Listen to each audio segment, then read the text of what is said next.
Thank you very much for your comments.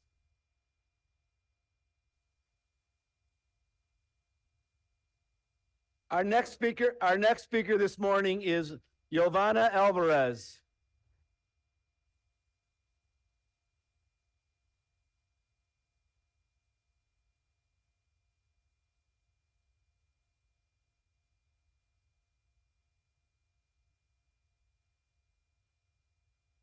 Good morning. Today, I'm humbled to be here speaking on behalf of stray and homeless animals. These beautiful living beings without any political affiliations, and they don't speak the human language. However, they speak the language of love. They have an enormous capacity to support and care for humans. These animals deserve a dignified life. According to the Chicago Municipal Code, the mayor is responsible for the management of city officials and services. Additionally, the Illinois Compiled Statutes, Chapter 10, Section 72.01F, dictates that animal control means the facility operated by or under the contract of the state, county, or any municipal corporation or political subdivision of the state with the purpose of impounding, harboring, seized stray animals, homeless, and abandoned unwanted dogs, cats, or others. The current administration is failing to fulfill these legalities.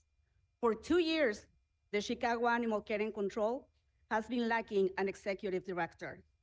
Currently, the Animal Control Department is operating at a minimum level. Customer service in person, over the phone, and virtual is minimum. Furthermore, animal intakes are also limited to injured or newborn animals. Recently, the practice towards cats is to leave the healthy ones on the street. This is inhumane and cruel. I don't understand how do we have the nerve to have a prey when we don't care about God's creatures, including animals. In the City of Chicago 2025 budget, there's a $7,519,976 for animal care. What is preventing this administration from fulfilling the executive director position? There's people sitting in this room, including me, that we feed stray animals out of our pockets. The city is not investing on us. So, Major Johnson, I'm recalling your oath on May 15, 2023. Today, 703 days after your oath, you are not fulfilling the position. You say that you will honor this to the best of your ability. Is this the best of your ability? I like to conclude my intervention asking for this not to be a citizen monologue. I like the issue to be addressed. I like my taxes to show on animals. I didn't choose to support illegals. I didn't choose to support delinquents. I'm choosing to defend animals, and I'm doing this out of my pocket. So I'm asking you to fulfill your position and respect my money, my intelligence, and my demands as a citizen. Also, I'd like to make a formal call through the media for the federal government and for DOSH to intervene and conduct a deep audit on Chicago's administration. Thank you. Thank you very much for your comments. Our next speaker this morning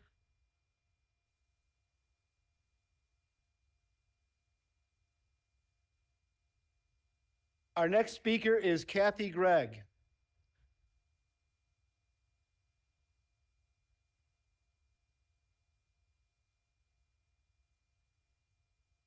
Good morning.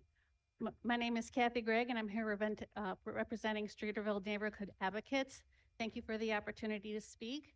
We are facing a crisis that cannot wait. Teen takeovers in our city have escalated into gun violence. People are being shot, and the safety of our community is rapidly deteriorating. We need action now.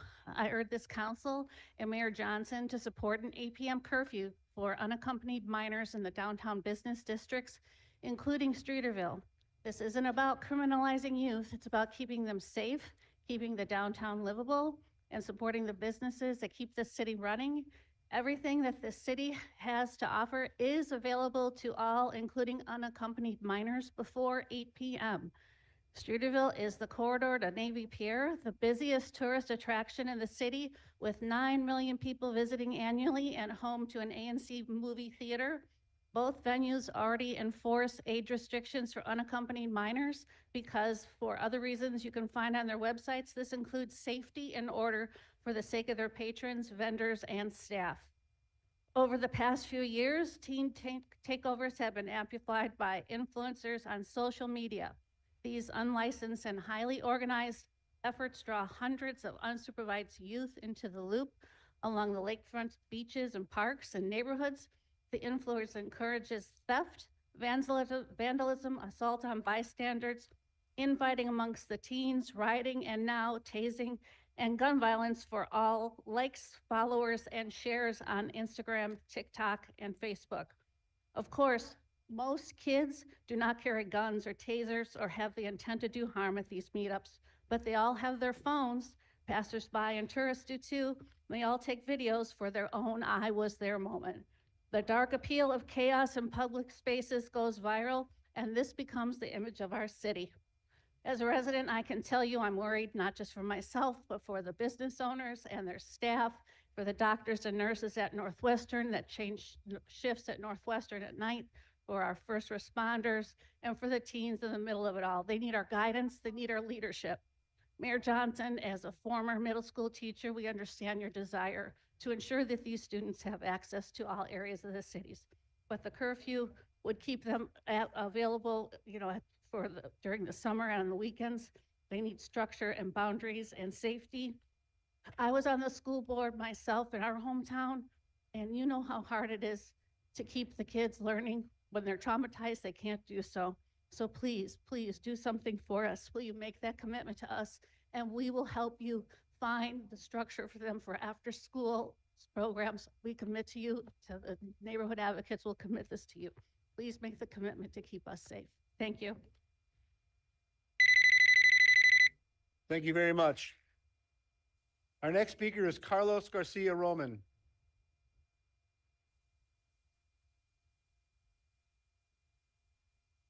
What is this? Good morning.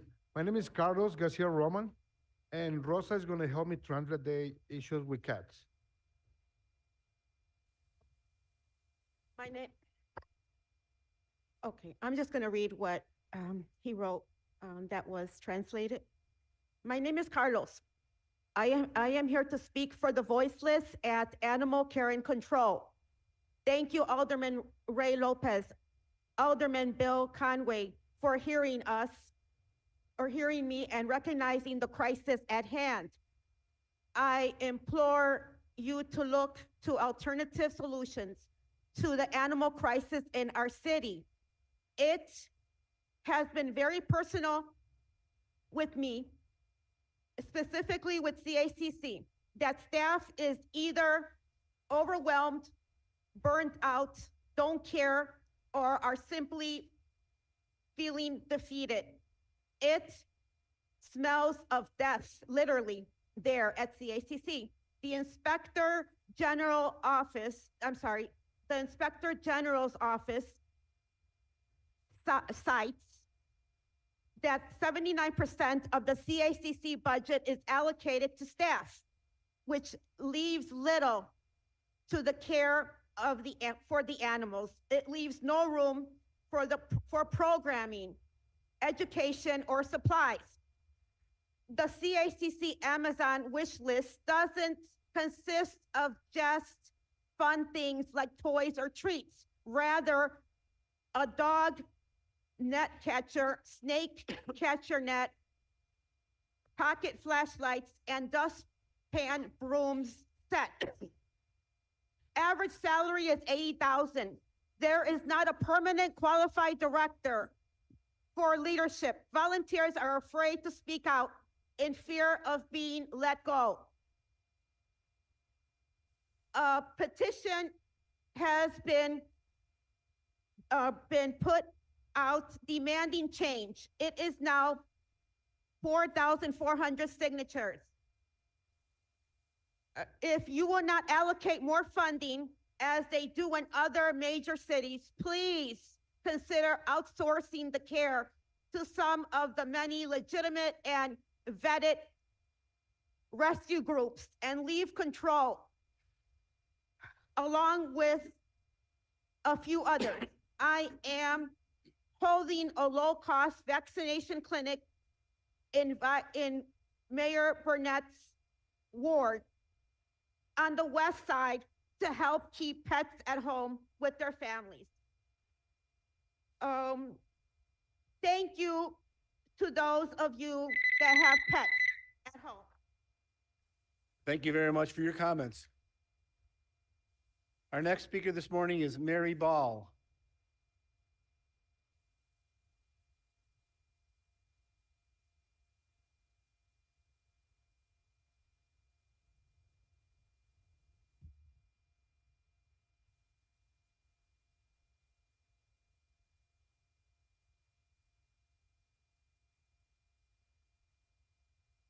Our next speaker is Mary Ball.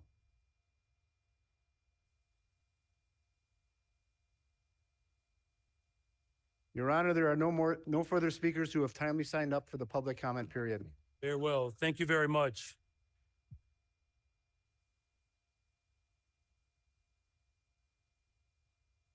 I do want to take a moment here to acknowledge State Representative Mike Kelly, who was in the audience today. Thank you, State Representative Mike Kelly, for being here today. There are a number of resolutions that alders have brought before us today. The first resolution I would like to acknowledge Alderman Conway. Thank you, Mr. President. I rise to recognize the many student leaders we have here from UIC. I'm blessed to have UIC, University of Illinois at Chicago, in the 34th Ward. And we're blessed here to have students from the undergraduate student government, the Student Advocacy Coalition, as well as the College Democrats. And I'm just proud here that we have so many young people that are interested in public service and civic engagement here with us today. So I want to make sure to thank you all for coming, and thank you, Mr. President, for allowing me to acknowledge that. Very well. Please stand, the students at UIC, for being here. Let's give them a nice round of applause. Thank you.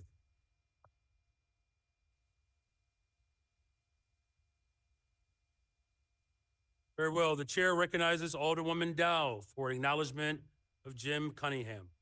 Yes, thank you, Mr. Mayor. I wanted to bring forward today a resolution for James Cunningham, who is retiring or has retired from HUD as the Deputy Regional Manager or Administrator for our Midwest Great Lakes region of the United States. He was with HUD for 33 years. He's a resident of the Galewood, and he's someone that many of us know because he has worked with us on many of our projects in our wards and in the state of Illinois and the city of Chicago. He's joined today by his wife, Sarah Cunningham. If you would stand, Mr. Cunningham, so people can see you and acknowledge you today. Jim is joined by his wife, Sarah, his sister, Kathy Cunningham, a former sergeant in the 1st District of the Police Department, Dan Burke, former Regional Director of HUD, Courtney Miner from HUD, Lisa Dana Brennan from HUD, Seema Radhakrishnan from HUD, Kimberly Dana from HUD, and Joshua Stillman from HUD. Mr. Cunningham, Jim, we celebrate you. We thank you for your service to the city of Chicago and to the region, and we wish you well in your retirement. Thank you. Thank you. Thank you very much. I believe your alderman wishes to speak to this acknowledgement. The chair recognizes Alderman Taliaferro. Thank you, Mr. President. And I too rise in celebration of Jim. Jim, I just want to say congratulations and thank you for all of your hard work. Many folks may not know your hard work in working with quite a few electeds to bring relief to the flood victims on the west side of Chicago. I sincerely thank you for that. Jim wasn't single-handedly, but played a major role in the city receiving $426 million toward that. So thank you so much for being a valued resident in the 29th Ward. You and your wife, Sarah, are very active and engaging with our office and with the residents in the Galewood community. Again, we celebrate you on this day, and thank you so much, Jim and Sarah. Thank you. Thank you, Alderman. Thank you, Mr. Very well. The next acknowledgement, thank you again. Congratulations, Jim. The next acknowledgement is Alderman Mosley. Chair recognizes Alderman Mosley.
Chair recognizes Alderman Mosley. Thank you, Mr. President. I rise today to recognize the Jaguar from the 21st Ward. Thank you, Mr. President. I rise today to recognize some Jaguars from the 21st Ward. I'd like to welcome to City Council the students from Johnny Coleman Academy. They are here today with Peace for Preston. Are the students from Johnny Coleman Academy here? You want to stand and be recognized?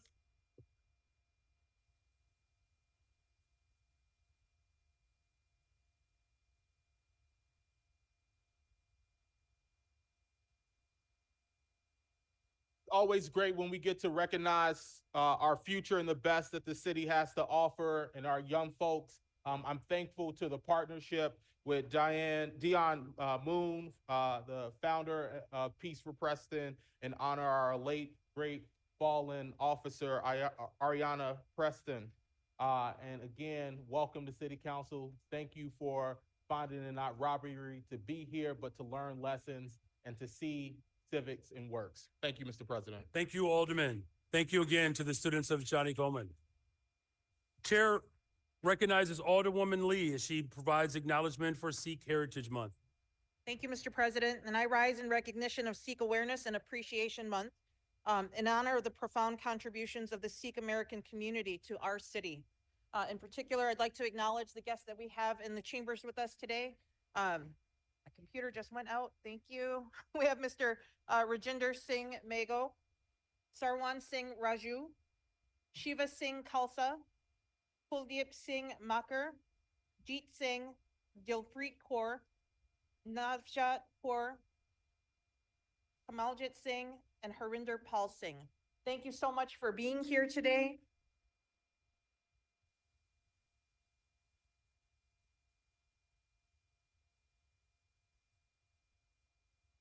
April holds a special significance in our Sikh neighbors as it marks the birth month of Guru Nanak Dev Ji, founder of Sikhism and the establishment of the Khalsa order.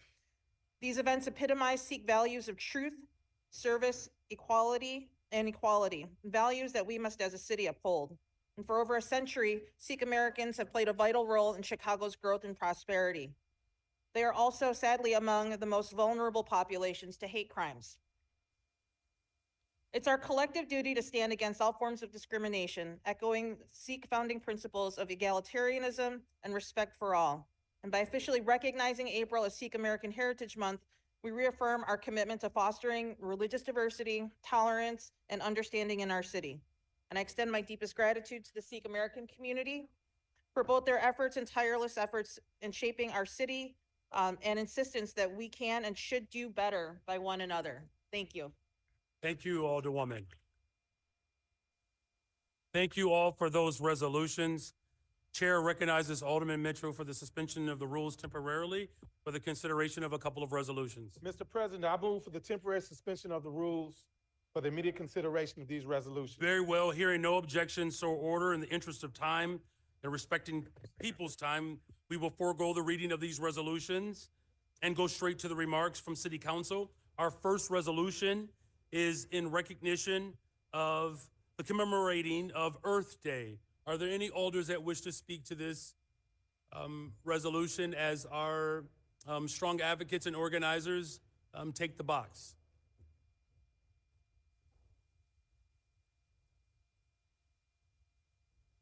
The chair recognizes Alderman LaSpada. Thank you very much, Mr. President. I'm extremely proud to rise in support of this resolution. There are many, many people in this box I've had the privilege to work with over the last 6 years.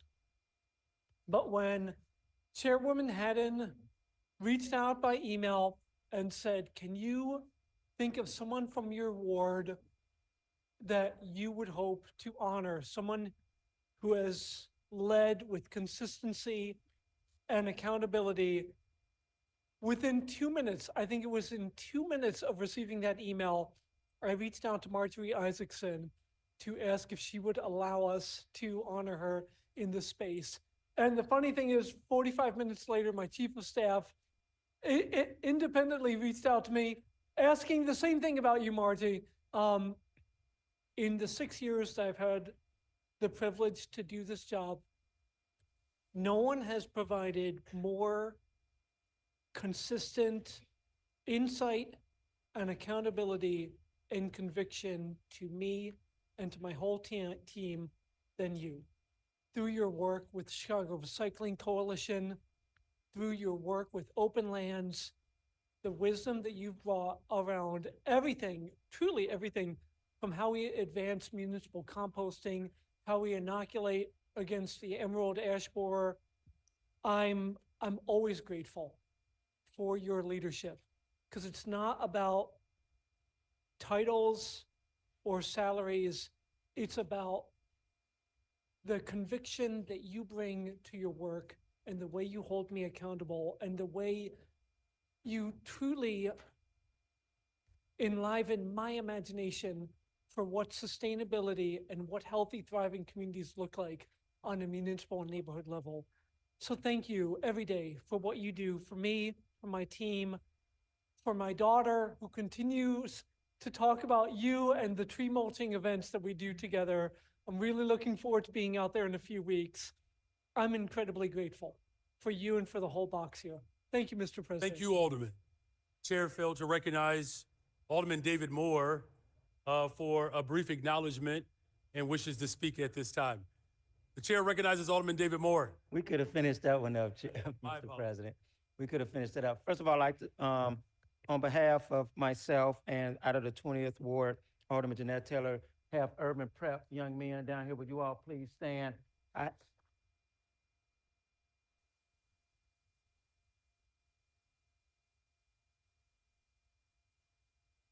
had the honor of speaking in their civics class, and then they wanted to come and be a part of City Council, Mr. Mayor, and so befitting that we're doing the curfew ordinance. They had a chance to read it, and they had some comments. So we're going to interject those comments in committee, and the chairman is going to invite them down to committee to have some comments about it so we can get their ideas and their inputs. These are some of the best of our youth, and it's important to hear their voices. So thank you, Mr. Mayor, for allowing me to recognize them. Very well. Thank you, Alderman David Moore. Let's give it up one more time for our young scholars.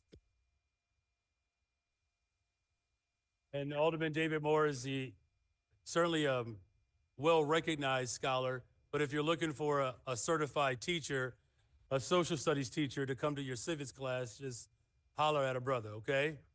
All right, back to our regular order here. Thank you again. The chair recognizes Alderwoman Ramirez. Hello, everyone. Okay, good afternoon. Good afternoon to everybody in the box. You guys embody Earth Day every day. You guys really pave the way to educate and to engage our residents. You know, we try to do what we can this month of April to do Earth Day initiatives, but you guys have fought a long battle throughout decades. And it's really exciting, and I really want to acknowledge the shirt that you have on today that says, "Honor thy mother." And we have Hazel Johnson in the front of that shirt, because as we call Earth, Mother Earth, I think there's no coincidence that there are all women in this box. And so thank you for upholding really the mission of what it means to be a caretaker, to love thy neighbor, to really, fight for the future of our kids and our neighborhood. Thank you to everybody. And I really want to give a special shout out to Kim Wasserman, who is the director of El Vejo, who is a longtime fighter on the southwest side of Chicago, Little Village represent, but does live in the 12th Ward. She fought a long battle, a decade-long battle, to shut down 2 polluters in that neighborhood. And that doesn't go without saying that now she's here standing in the front line for an ordinance that could potentially prevent a polluter to come to our neighborhood at all. So thank you so much, Kim, for everything you have done. And I'm so excited to continue the legacy of mothers like you all, and especially the mother of environmental justice, Hazel M. Johnson. Thank you so much. The chair recognizes Alderwoman Mana Hoppenworth. Thank you, Mr. President. I loved everything that my colleague just said, Alderwoman Ramirez. And thank you to all the women in the box. Thank you for everything that you do to protect our people and our planet. And thank you for working in coalition, because as we are doing things in our own neighborhoods, we know that it impacts everyone across the city of Chicago.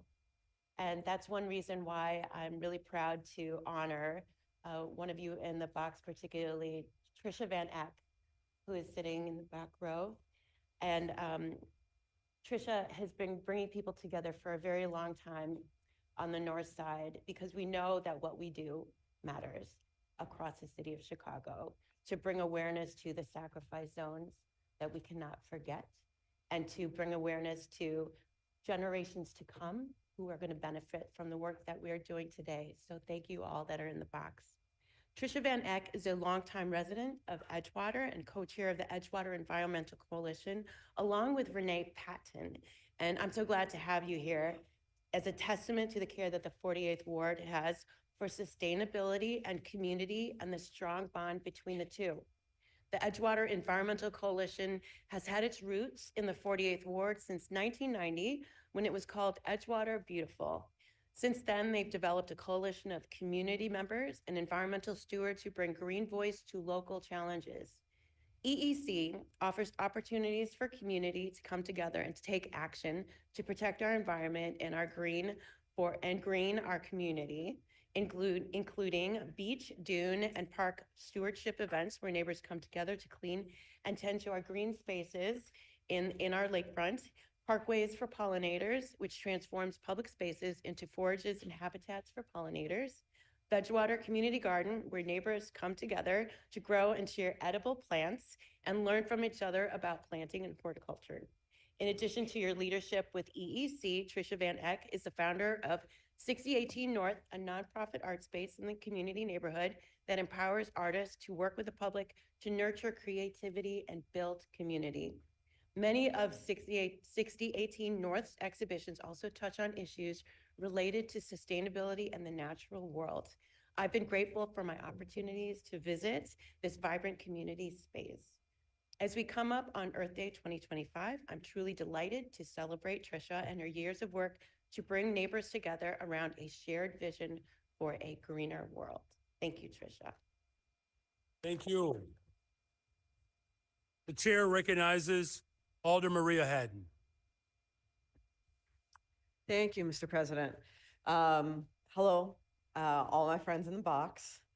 I want to start with a shout out to Jen Walling, 49th Ward resident. You may know her as the powerhouse executive director of the Illinois Environmental Council. And some of you, thank you for colleagues who received your constituents in your offices this week for the lobby day. This was their first lobby week around Earth Week with the Illinois Environmental Council. So I enjoyed, thank you, Jen, for bringing constituents from the 49th Ward to my office to tell me some of the things that are most important to them. every single one of you in the box. I do like the thing you pointed out that everybody there is a woman. Fellas, where you at? Where you at? What are you doing? Thank you for your leadership. Thank you for your stewardship. You are powerful voices for our future, for a future Chicago that is clean and healthy and safe for all. I know we just had our Department of Public Health before my committee a couple weeks ago, talking about air quality, our air, our water, our soil, what we're breathing, what we're eating, what's we're exposed to in our homes. All of these things have a direct impact on our life expectancy, on our birth rates, on the health of each and every one of us, especially our children. And I am proud to be in partnership with you. We are so fortunate in the city of Chicago and in this city council to have you spending time with us here today, but more importantly, doing the work that you are doing in our city, holding us accountable and setting a vision for us, for what could be and how we can be better, how we can be cleaner, how we can be healthier. In the introduction of the Hazel Johnson Cumulative Impact Ordinance, which is happening today. I know we got to stand together outside this morning, and I'll say a Chicago that is healthy and thriving is not a Chicago that is half poisoned. Half our city can't be poisoned and us be able to thrive and grow. So I know that we've got great membership on our Committee on Environmental Protection. I appreciate all our members. I feel like we might have a more environmentally conscious council than we've had previously. And I thank you for your continued work on helping us to make the better policies and the better rules for a better city for everyone. Thank you. Thank you. The chair recognizes Alderwoman Jeanette Taylor. Thank you, Mr. President. Hey, Naomi. So Naomi belongs to the 20th Ward, but I knew Naomi when we went to Save Dyer High School, and what I will say to her is when we don't talk about environmental issues in the Black community, her and the young lady, Cheryl, sitting next to her, talk about it all the time. And even when you don't understand it, Naomi was a person like, let me talk to you about sustainability. Let me talk to you about a walkable green mile. She was talking about that in the early 2000s, and I've always appreciated those conversations. I am so glad that you all are bringing this to our community because they talk about it the least, but we got the most polluters in the city, in our communities. And so I just appreciate all of you and the work that you do. And I am excited to work with you. Naomi has the Till House.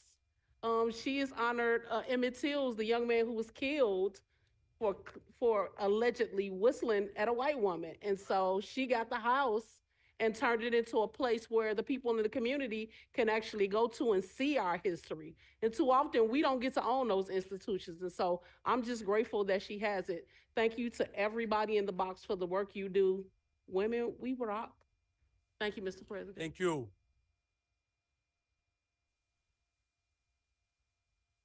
You sure, Matt? All right, the chair recognizes Alderman Matt Martin. Thank you, Mr. President. Never a good thing to have to follow up Jeanette Taylor, but I'm going to do my best. It's my privilege to spotlight Sherry Scalco Hood, who is the most thoughtful, persistent, and effective environmental advocate in our community, without a doubt. She's the founder of Reduce Waste Chicago, which collects materials that don't belong in our blue bins, but make sure that they get recycled, that they're not going to our landfills. And you, I think just this year alone, have helped divert nearly 10,000 pounds of waste out of our landfill, and it's just April. And so that's saving us money, right? This isn't just good for our environment, it's good for our city's bottom line. In addition to that, you are a consistent voice in our community advocating for sustainable policies at the city and state level. You've helped raise awareness around overconsumption and overuse of single-use items throughout our community, including our schools, where we're instilling good habits, hopefully. And then lastly, you host a Holiday Light Recycling Drive, which is very popular because we know that stuff is not made to last. Sherry, you've helped make our community cleaner, stronger, and more sustainable. I could wax on for hours about your leadership, but I'll just leave it as a heartfelt thank you to you, as well as everybody else in the box. Thank you, Mr. President. Thank you. The chair recognizes Alderman Sigcho Lopez. Thank you, Mr. President, and I do want to raise in support of this important resolution. As we see what's going on in our country and environmental protections continue to be rolled back to take us back centuries, I think it's important to recognize the wonderful work and the important work that many people in this box are doing and continue to do for the city of Chicago. I am proud to be living in Chicago, and I'm proud to be among those great leaders in our community making the difference in despite of all the challenges. I know today I have the privilege to recognize one of our leaders who's taking actually on the baton of Kim Wasserman, who I had the pleasure to work with very closely in Little Village in Pilsen, fighting to close coal plants, fighting to have environmental protections, and now today also having young leaders that continue that powerful work. I'm thankful for Kim, and also welcome someone who also been working with very closely, Juliana Pino, who is now the interim director. She's not able to be here with us today, but I know that she's listening, and I'm grateful for her work. It's great to see the intergenerational struggle these wonderful women are doing in our communities. Here in Chicago, we do not get intimidated by reactionaries. We organize, we do not overwhelm, we fight back. And those are the words that I also take from Juliana Pino. He's not here with us today, but she also wants to make sure that we're gonna be continue to work diligently to honor another great leader, Cheryl Johnson, and the legacy of her mother, who now has the ordinance that is going to help us with community impact in our communities like Pilsen Little Village and across the city, the Hazel Johnson ordinance. What a better way to celebrate Earth Day with these wonderful leaders in an important time with actions, with organizing. And I'm proud to recognize Juliana Pino and everybody in this box, everybody in the city who fights for environmental justice in a proud city of Chicago. Thank you. Thank you. Unless there are any other alders that wish to speak to this resolution, our final speaker will be Alderman Conway. The chair recognizes Alderman Conway. Thank you, Mr. President. I rise in support of this resolution and to honor my guest, Linda Sanchez, who is here. She's the chairperson of the Climate Action Museum and a longtime climate advocate. And the museum really works to increase awareness of the climate dangers that we face and climate mitigation techniques in the future, and really stimulates education and critical thought in this area. And it's right down the street at 300 South Riverside also. So I encourage you all to visit. And Linda, I want to make sure to thank you for being here. Thank you, Mr. President. Thank you, Alderman Conway. Are there any other alders that wish to speak to this resolution? Seeing no other hands, I do want to just acknowledge our Commissioner Angela Tovar. Thank you for your leadership. And again, yeah, that's appropriate. And again, just to shout out the names again, Cheryl Johnson, Juliana Pino, Jennifer Walling, Linda Sanchez, Trisha Van Eck, Sherry Shalko, Marjorie Isaacson, Kimberly Wasserman, Erica Allen, Naomi Davis. Thank you all for being here today. Thank you all for your leadership. You know, this entire body has expressed a great deal of gratitude towards the work that is being done as we not just celebrate Earth Day, but we ensure that we are putting forth policies that will sustain our existence. We only have one planet. We must do all that we can to protect it and to sustain it.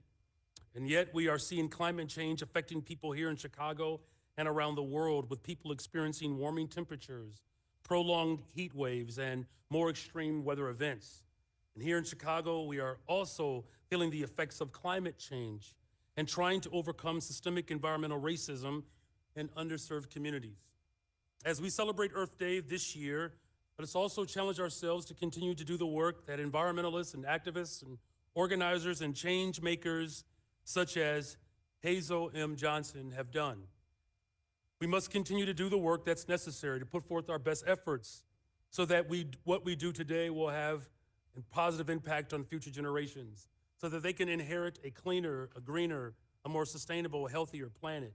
And this is why I'm proud to stand with all of you today as we recognize and celebrate Earth Day, because this is also an effort to transform our economy. Everything that we do to sustain our planet is also an opportunity to grow our economy. So again, happy Earth Day.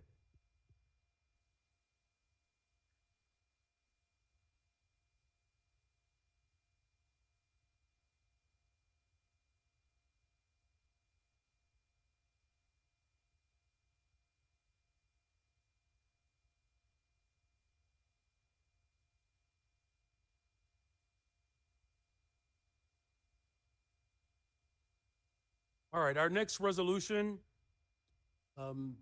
as we prepare for our guests to transition, our next resolution will commemorate Arab American Heritage Month.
Thank you to all of our guests.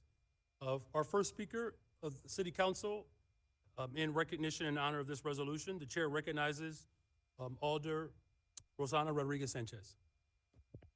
Thank you, Mr. President. I will start by introducing some of our guests that we have here today. We have Nina Shoman Dayani from the Chicago Palestinian Festival. We have Nayef Hussein, founding member of the Arab Community Center, first Arab community institution in Chicago. We have Miriam Mohammed, Yemeni community leader, respected activist and volunteer who does a lot of community work. Fatma Tabali and Muna Hamad, community leaders who have dedicated over 20 years of their life to providing direct services to Arab immigrants and refugees through their work at the Arab American Action Network. And Ahmed El Khatib, Eddie, a businessman and community activist and leader. I will now ask my colleague Byron Siccho Lopez to introduce the rest of our guests. And I would like to close, Mr. President. Okay, you're asking for a lot today. No, I'm teasing. All right. So the Alderwoman is requesting that the rest of the guests be acknowledged, and Alderman Siccho Lopez has that list. Yes. The chair recognizes Alderman Siccho Lopez. Thank you. Thank you, Mr. President, and thank you, Chairwoman Rosana Rodriguez Sanchez. It is with a great honor that I rise in support of this important resolution. I'd like to add my voice to honor the rich history, heritage, and noble aspirations of the more than 3.5 million Arab Americans across our country, and the tens of thousands who live in our communities here in Chicago area. It is a real honor. Our city is stronger because of the contributions of our Arab American communities, our loved ones, and our neighbors. In our Latina community and across the city, I want to make sure that people recognize these invaluable contributions to the city of Chicago. We are proud to have the rich history and the legacy of the Arab American community. So with that, I would like to recognize some of the people who are in the box. We personally recognize your contributions to the city of Chicago. To Sonia Khalil, a board member and treasurer of the Arab American Democratic Organization. Ahmed Rehab, executive director and a good friend of our community and human rights care. Rima Swiss, a board member of the Palestinian Film Festival. Suhair Williams and Ahmed El Khatib, both philanthropists and business owners in our communities. I am extremely thankful for your contributions, your leadership. Here in our communities, we do not negotiate the people's humanities. We are grateful and we are proud to stand always in solidarity, always in support with our constituents, but especially today, given the climate of our country, in despite of all the objections and in despite of the attacks on First Amendment rights, and even when they want to disappear people for objecting, I'm stand proud, strong, and even more committed to celebrate the legacy, the culture, the rich history of our American community here in Chicago, across the country, and across the world. Forever, from our community to ours, we love you, we care for you, and we celebrate today and every single way, in every single way. Thank you so much for being here today. Thank you, Chairwoman, for allowing me to say a few words. Thank you, Chairman. Thank you, Mr. President. Very well, thank you. The chair recognizes Alderman Beal.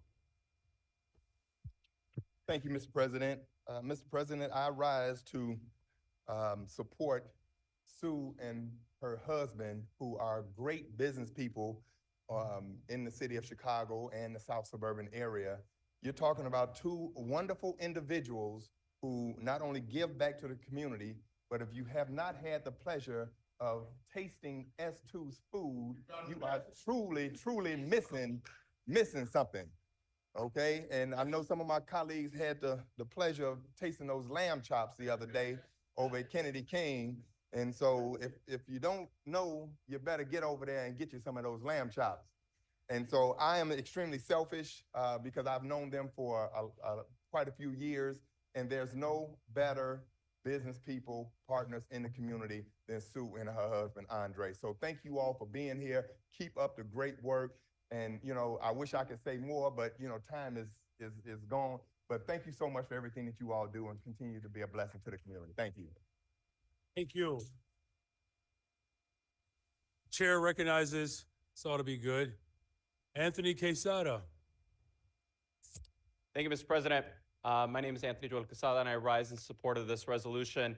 I really want to congratulate and thank all of the advocates and leaders that are in that gallery box today. You all have done so much work to contribute to our great city. And also the culture of Arab Americans and the Arab culture has been such an impactful culture in our city and our nation's, tapestry. As someone who is an immigrant from Latin America, we sometimes find ourselves in deep solidarity and in deep connection with other immigrant communities. And I'll say that the Arab American community has always been extremely welcoming. And also, I just love, the food, the art, the history that, the Arab Americans have brought to our city. And of course, we are seeing immense, increases in Islamophobia that are dividing our neighborhoods, that are dividing our communities, let alone the war that has taken place in Gaza. I know that there is a lot of pain. I know that there's a lot of suffering, but we are here, we are united in saying that we are in solidarity, that we understand our shared humanity and our shared future and our shared determination together. And so I rise in solidarity, I rise in compassion, and I want to say thank you for everything that you've done for our great city and our great nation. Thank you. Thank you. The chair recognizes Alderman Mosley.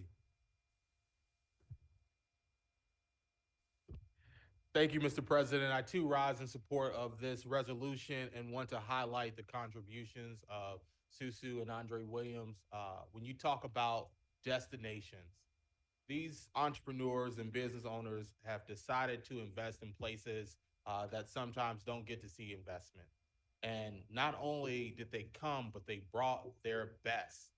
Those are the best lamb chops in the city of Chicago.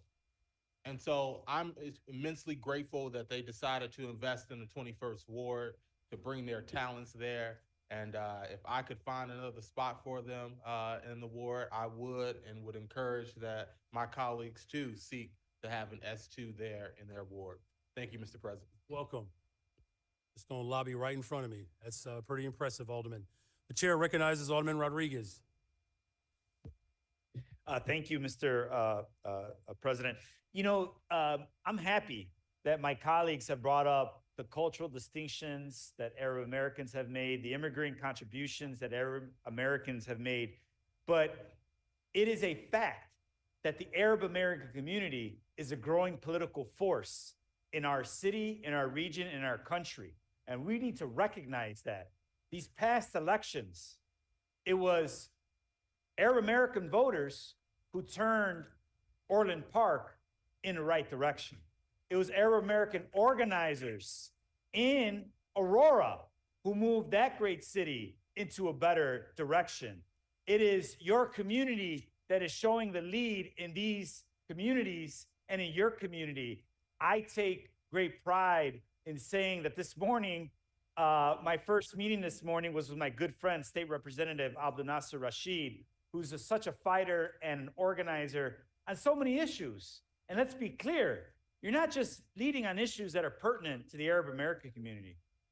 You know, you're leading on issues that are pertinent to all of our communities, whether it's on early childhood access, on education reform, on making sure that small businesses are flourishing. You know, you are a part of all of our great tapestry of leadership. So I recognize the political weight that you bring to our region, and count on me as a friend and ally in the fight for equity and unity across our great democracy. Thank you, Mr. President. Thank you. The chair recognizes Alderman Walter Burnett. Thank you, Mr. President. I also rise in support of this resolution. I'd like to say Mahaba and Shakram for the dedication and the contribution that you all have made to our city, our state, and our country. I also have the pleasure of knowing Sue and Andre and Alderman Bill. I don't know where you are, but they don't just do business on the south side. They do business on the west side also, but they actually don't have a place in my ward as of yet.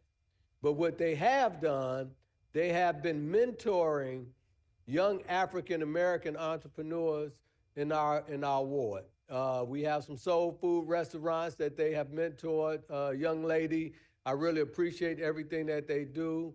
They have a restaurant, I think it's in Maywood Maywood, that I went by that's contributing to our community. And you know, what a lot of these folks do is they go to our neighborhoods and open up businesses when no one else would come to our neighborhoods and open up businesses. So I just want to say Shakram and thank you all very much for everything that you do. Thank you. Thank you. The chair recognizes Alder Vasquez. Thank you very much, Mr. President. Rise to be associated with this resolution. In honor of Arab American Heritage Month, I want to rise in recognition of Syrian Community Network, an organization that is doing incredible work for Chicago's Arab community. I want to recognize Maya Tassi, SCN's Executive Director, and Al Peters, SCN's Director of Immigration, as well as all of our Arab American siblings in the gallery with us today. Syrian Community Network began 10 years ago in response to the refugee crisis in Syria. For those of you who aren't aware, Syrians account for almost 1 in 5 refugees worldwide. In the face of such crisis, Syrian Community Network provided a model of how we should all respond when we see a need, no matter how overwhelming it might look. They stepped up to meet it with the resources they had available.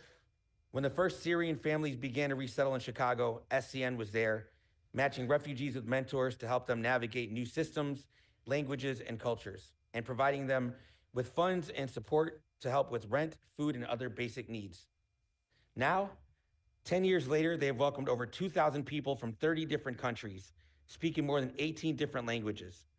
They have provided a model of community care by working alongside immigrants and refugees to help them navigate the immigration system, access public benefits and resources, and provide them with the resources, support, and education they need to make life in a new city.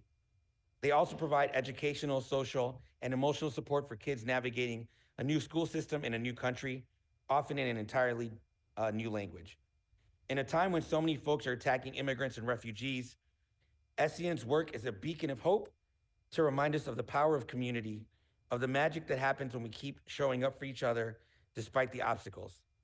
Despite everything, including the impact of the Trump administration's reckless funding cuts on their work, SCN continues to show up to make sure immigrants and refugees feel safe, welcome, and supported in our city and our communities. I want to thank all of you here today and all of you who aren't here for everything that you do to make our city a better and more welcoming place. Arab American Heritage Month is a time to we set aside to honor and celebrate the enormous contributions that Arab Americans have made to our country, city, and communities. I can't think of a better contribution than making sure people have a safe place to land and eventually to grow and thrive. We're so deeply grateful for your work. Congratulations on your 10th anniversary, and here's to many more decades to come. Thank you very much, Mr. President. Thank you. The chair recognizes Alderwoman Harris. Thank you, Mr. President. I too rise to be associated with this, and I really want to give a big shout out to Susu and Andre Williams, who are the owners of S2 Grill in my ward. And I couldn't be more grateful for them coming and being a wonderful anchor, from hiring from the community, from working with organizations all across the city of Chicago. They have become the new philanthropists and showing people how easy it is to give and to give back. But I couldn't be more grateful than to have the wonderful S2 Grill, and the lamb chops are truly delicious, y'all. So go and support. Just don't want to talk about it. We want you to go in there and spend your money. We want you to go in there and eat, so that great restaurants like S2 Grill can survive and stay. But I am grateful that they picked the 8th Ward to do one of their great stores and restaurants. It's truly amazing. Thank you both for what you've done for the 8th Ward and for the city at large. Thank you for your contribution. Thank you, Alderwoman. The chair recognizes Alderman Will Hall. Thank you so much, Mr. President. In an economy where McDonald's is not even opening at the pace as to, we're grateful for some of the best food in Chicago. I'm not a red meat eater, but the Alfredo is to die for. And so to the generosity of Sue and Dre, it's unmatched. And also to Eddie, that's on 75th Street, the $1 Million Row that we call it now, that has really been an uplifting to the 6th Ward. And with all this going on in the world, both hearts heavy and at the same time still lending a hand to Chicago, we're just grateful for all of our Arab brothers and sisters that are still strong in the midst of all the pain and sorrow. So God bless you. And not just this month, but every month. You all are in our hands and our hearts. Thank you. Thank you. The chair recognizes Alderwoman Silverstein. Thank you, Mr. President. I too stand in support of this resolution. We have a very large Arab American community in the 50th Ward, and they contribute very much to the economy of our ward, especially along Devon Avenue. And I just wanted to acknowledge them and thank you for their contributions. Thank you. The chair recognizes Alderwoman Coleman. Mr. President, I do stand in support. Everyone is talking about the lamb chops, but no one has dared to talk about the string beans and the macaroni. So I would like to commend all of you all here today, Mr. and Mrs. Williams and your children, for not only the great business model that you have set, but in also franchising out to African Americans within the hospitality business. I don't think this city has ever seen as many African Americans now owning restaurants today than back in the day in the 50s and 60s, when African Americans were certainly at the height of businesses in our city. I also want to commend you all on the prison reform that you all have been working with the various organizations and the community giving. You all in December of 2022, a certain rapper from Chicago randomly blessed Chicago. And we started with 4,000 toys. And then I think we ended up serving 10,000 families that day at Kennedy King College. So God bless you. Thank you, Eddie, for assisting us in the start of Inglewood Music Fest. You came all the way from 75th Street to help us out on 63rd. So we're so grateful. Thank you. As we know, there are good businesses and there are not so good businesses. So I want to uplift the great businesses within your community in our city. God bless you. Thank you, Mr. President. Thank you. The chair recognizes Alder Fuentes.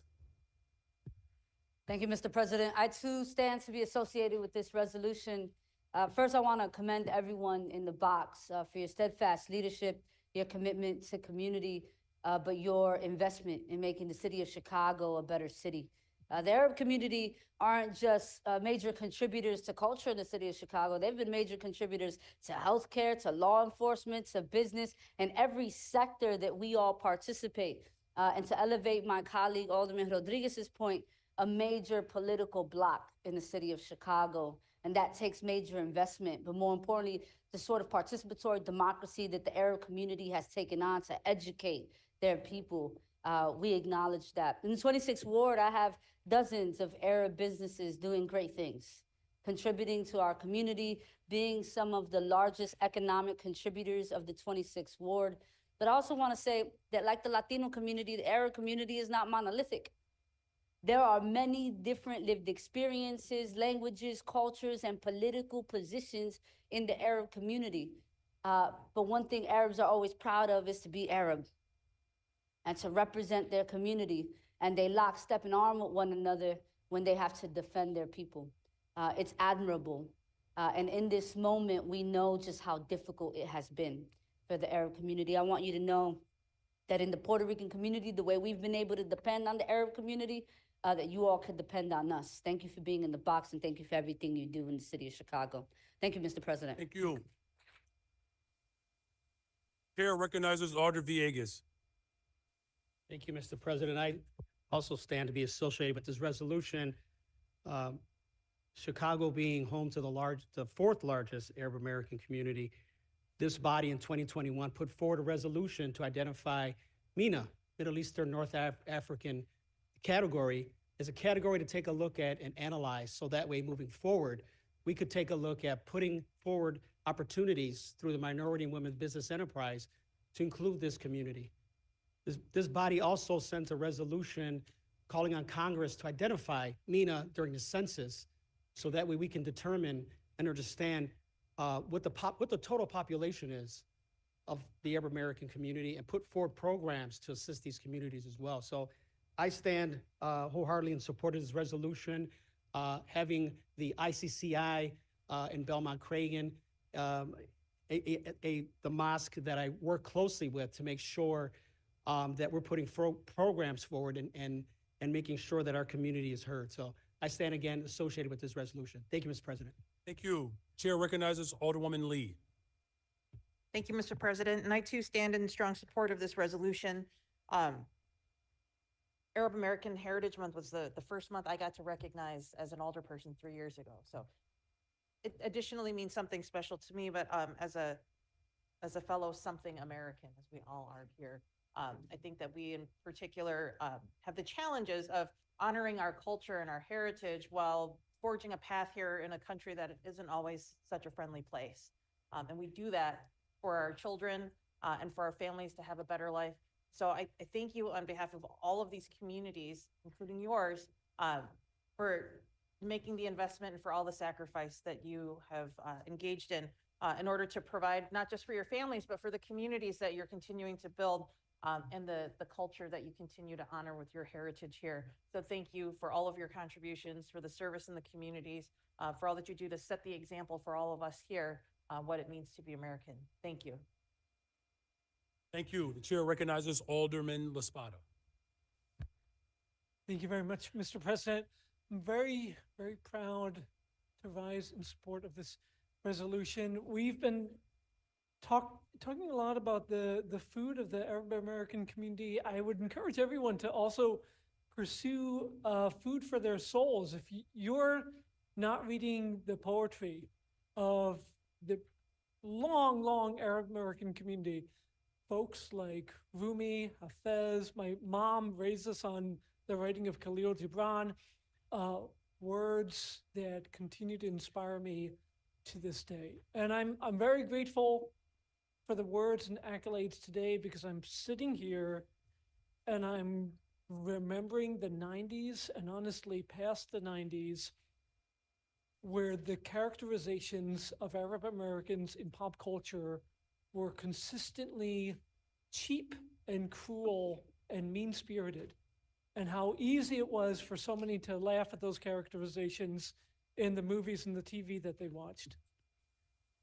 And I'm glad that though we're not completely past that, we're moving past that.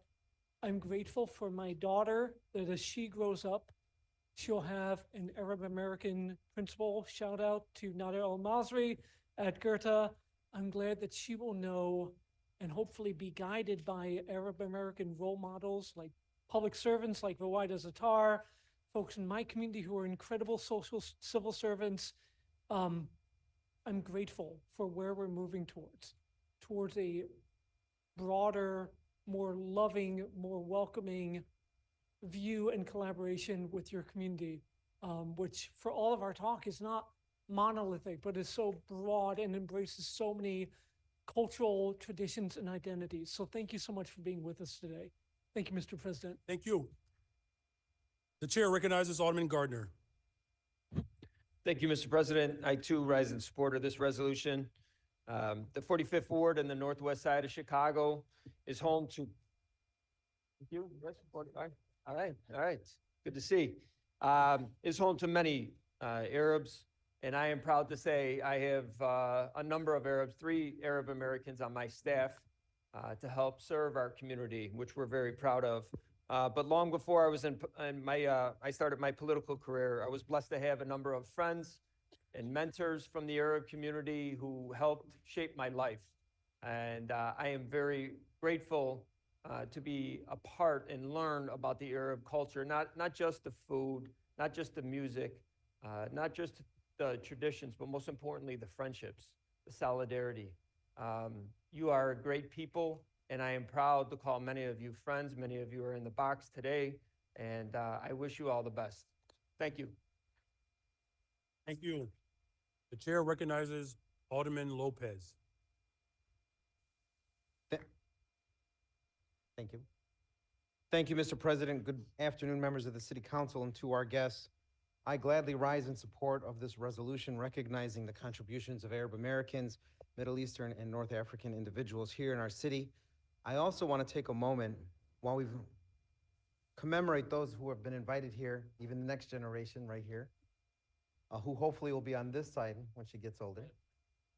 I want to take a moment and just recognize a loss that we've had in our community, Jamil Amesh, who was a 50-year resident of the Back of the Yards, Arab American, racist family, 3 generations here now. He passed away about a month ago, but his life reflects the story that we've been talking about all morning. Someone who came here with nothing, had a vision for what he wanted to be here in the greatest city in the world, made his family, made his mark, and even though the Back of the Yards community is overwhelmingly Latino, he was one of our own. And that's the true spirit of what we see in this community, that they are so often embedded in our own communities that we take it for granted. We just take them as relatives. They take them as our own. And I'm very thankful, and I see some folks in the box who I've stood side by side with. When I think back to, as we talk about our business community, we've seen this building peaks and valleys when it comes to the Arab American community, particularly business.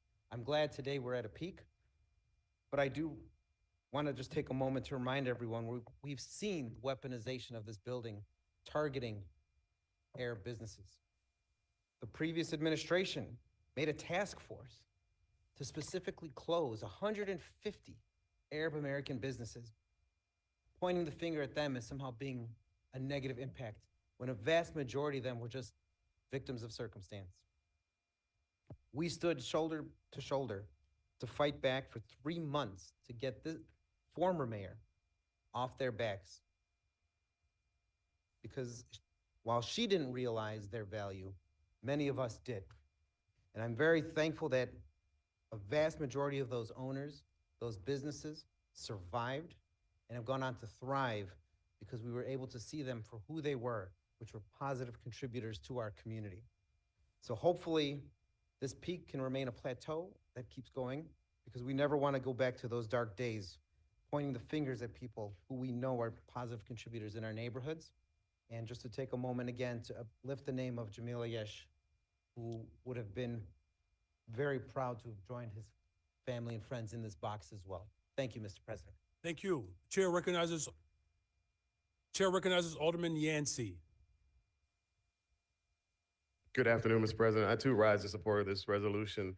I'd like to, recognize folks like Eddie Al-Khatib, Rima Swice, Susu and Andre Williams, and Ms. Fatmata, who really exemplify the best in entrepreneurship and philanthropy. I had the pleasure of working with folks at Arab American Action Network, Muslim Civic Coalition, and my former employer, Inner City Muslim Action Network, on issues around police accountability, prison reform, and food insecurity. And what it all boils down to is for us to create the change that we need in this city, it takes all of us as active participants in this work. So I'd like to thank you and commend you. Assalamu alaikum. Thank you. If there are no other alders, Alderman Rosa, the chair recognizes Halo Gutierrez. Thank you, Mr. President. I also would like to stand up in support of this resolution to thank you all for your great contributions to this city and all our country. But also would like to give a special shout out to Fatima Buait from Sanat Social Services that couldn't join us this morning. But just wanted to speak about the great work that they've done for years. Over 30 years, they've hosted this food pantry in our community, serving Gage Park and Chicago alone. And her work does not stop there, right? She continues to see the way of continuing helping and bringing those services to our communities. And we are so honored and blessed to have her in our ward. So thank you all for being here. Thank you all for your rich culture and your work. Thank you. Thank you. The chair recognizes Alderman Chico. Thank you, Mr. President. I too stand in support and want to thank everybody in the box for their contributions to the city of Chicago, and also shine light on the families I represent in the 10th Ward. Many of them live on my block. I've gotten to grow up with them, know them, understand their culture and traditions, and really appreciate what they have contributed to my ward. So thank you. Thank you. And for the close, unless there are any other alders, very well. Okay, the chair recognizes Alder Mana Hoppenward. Thank you, Mr. President. I know that one of my colleagues already shouted out one of those that are in the box, Syrian Network, who is also in the 48th Ward. And I too wanted to stand in full support of this resolution to thank you for all the work that you do to keep the 48th Ward inclusive and safe. Thank you, everyone who's in the box, who's fighting for a better future for Chicago, not just Chicago, but for the rest of the world. I know that you are on the front lines and you are working to make Chicago a better place for everybody. You know that it must be all of us together, especially when times grow very dark. So I just wanted to let you know that I'm with you and thank you for all your work to create this benevolent community together. Thank you. Thank you. The chair recognizes Alderman Wagenspector, do you still wish to speak? Okay, no, you were just, all right. So are there any other alders that wish to speak before we close out? Okay, the chair recognizes Alderwoman Jeanette Taylor. I didn't see you, Eddie. So you want to have a store owner in your community who, despite whatever business that he is, they support the organizations and the schools and the community. And Eddie and S2 do just that. And so you all are a partner that I appreciate and I love. And I would be remiss if I would say that there haven't been issues amongst our communities, but I'm glad we're getting to a space where we realize there's a need for each other and a need for us to listen to each other. And so I appreciate the work you all do in 20. Thank you. Thank you. All right. Finally, for the close, the chair recognizes Alderwoman Rosana Rodriguez Sanchez. Thank you, Mr. President. I am so grateful that you all said yes to be here today because you deserve this honor so much. And I hope that you take it in. And I hope that you leave here today knowing and believing how much you are loved in this city. I have been standing with many of you for the last year. And I have seen the fearlessness of your fight. And I have also seen how you have preserved the softness that it requires to experience joy and community. And it has moved me so much because I identify with it as a child of colonialism and imperialism, but with a heart that is always full of joy and music. I have found in the Arab community a true home. And I thank you so much for that. I hope that you know that we will continue standing with you that we will continue supporting you and that we really want to make this city and this country a better place for the Arab community. I love you all so much. Thank you, Mr. President. Well, thank you. Thank you, all of our alders who spoke favorably towards this resolution. Again, Arjuman Khan, Maya Atasi, Al Peters, it looks like Lauren West, Marvis Swiss, Rima Swiss, Nina Shoman Dajani, Sonia Khalil, Ahmed El Khatib, Mr. and Mrs. Williams, Andre and Sue and their children, Ahmed Rihab, Nayef Gusien, Miriam Muhammad, Fatima Tabali, Munya Hamad, and Fatima Abouib, all of the voices that expressed support towards this resolution were quite powerful. As been stated, Chicago is home to a very proud and vibrant Arab American community that has greatly impacted the culture and fabric of our city. They have made indelible contributions to the arts, the economy, sciences, social justice. All have helped touch every single corner of our amazing city. Throughout history, they have stood with us during some of our biggest fights. Our city is what it is today because of the diversity and cultural exchange and the acceptance of the unique positions as well as consciousness that is brought through the Arab American community. So we are very proud to stand and recognize and celebrate Arab American Heritage Month.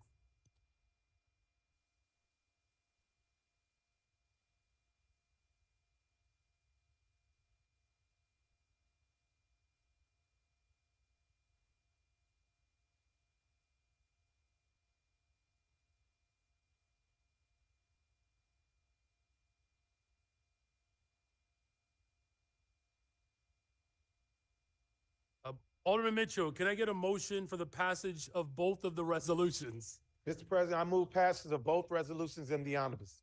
Very well. Hearing no objections, so ordered.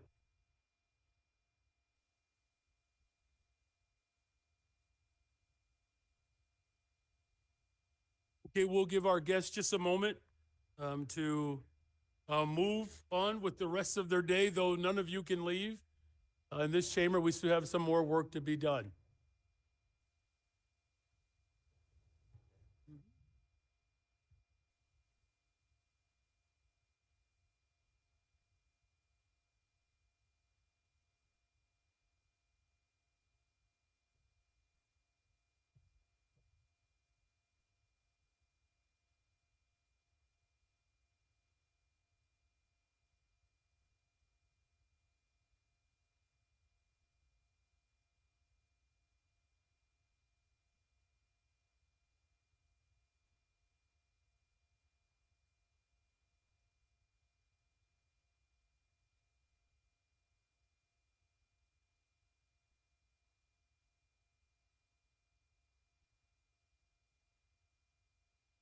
Before we move back to our regular order of business, the chair recognizes Alderwoman Coleman. Mr. President, I am honored to celebrate the 40th anniversary of the National Forum for Black Public Administrators Chicago chapter. Where you all at? I want to recognize President Lakeisha Buckner Smith, Vice President Williams, our policy chair, Dale Morrison, our emerging leaders chair, Nathaniel Winston, and members Adrian, Attorney Ponder, as well as Rod Height.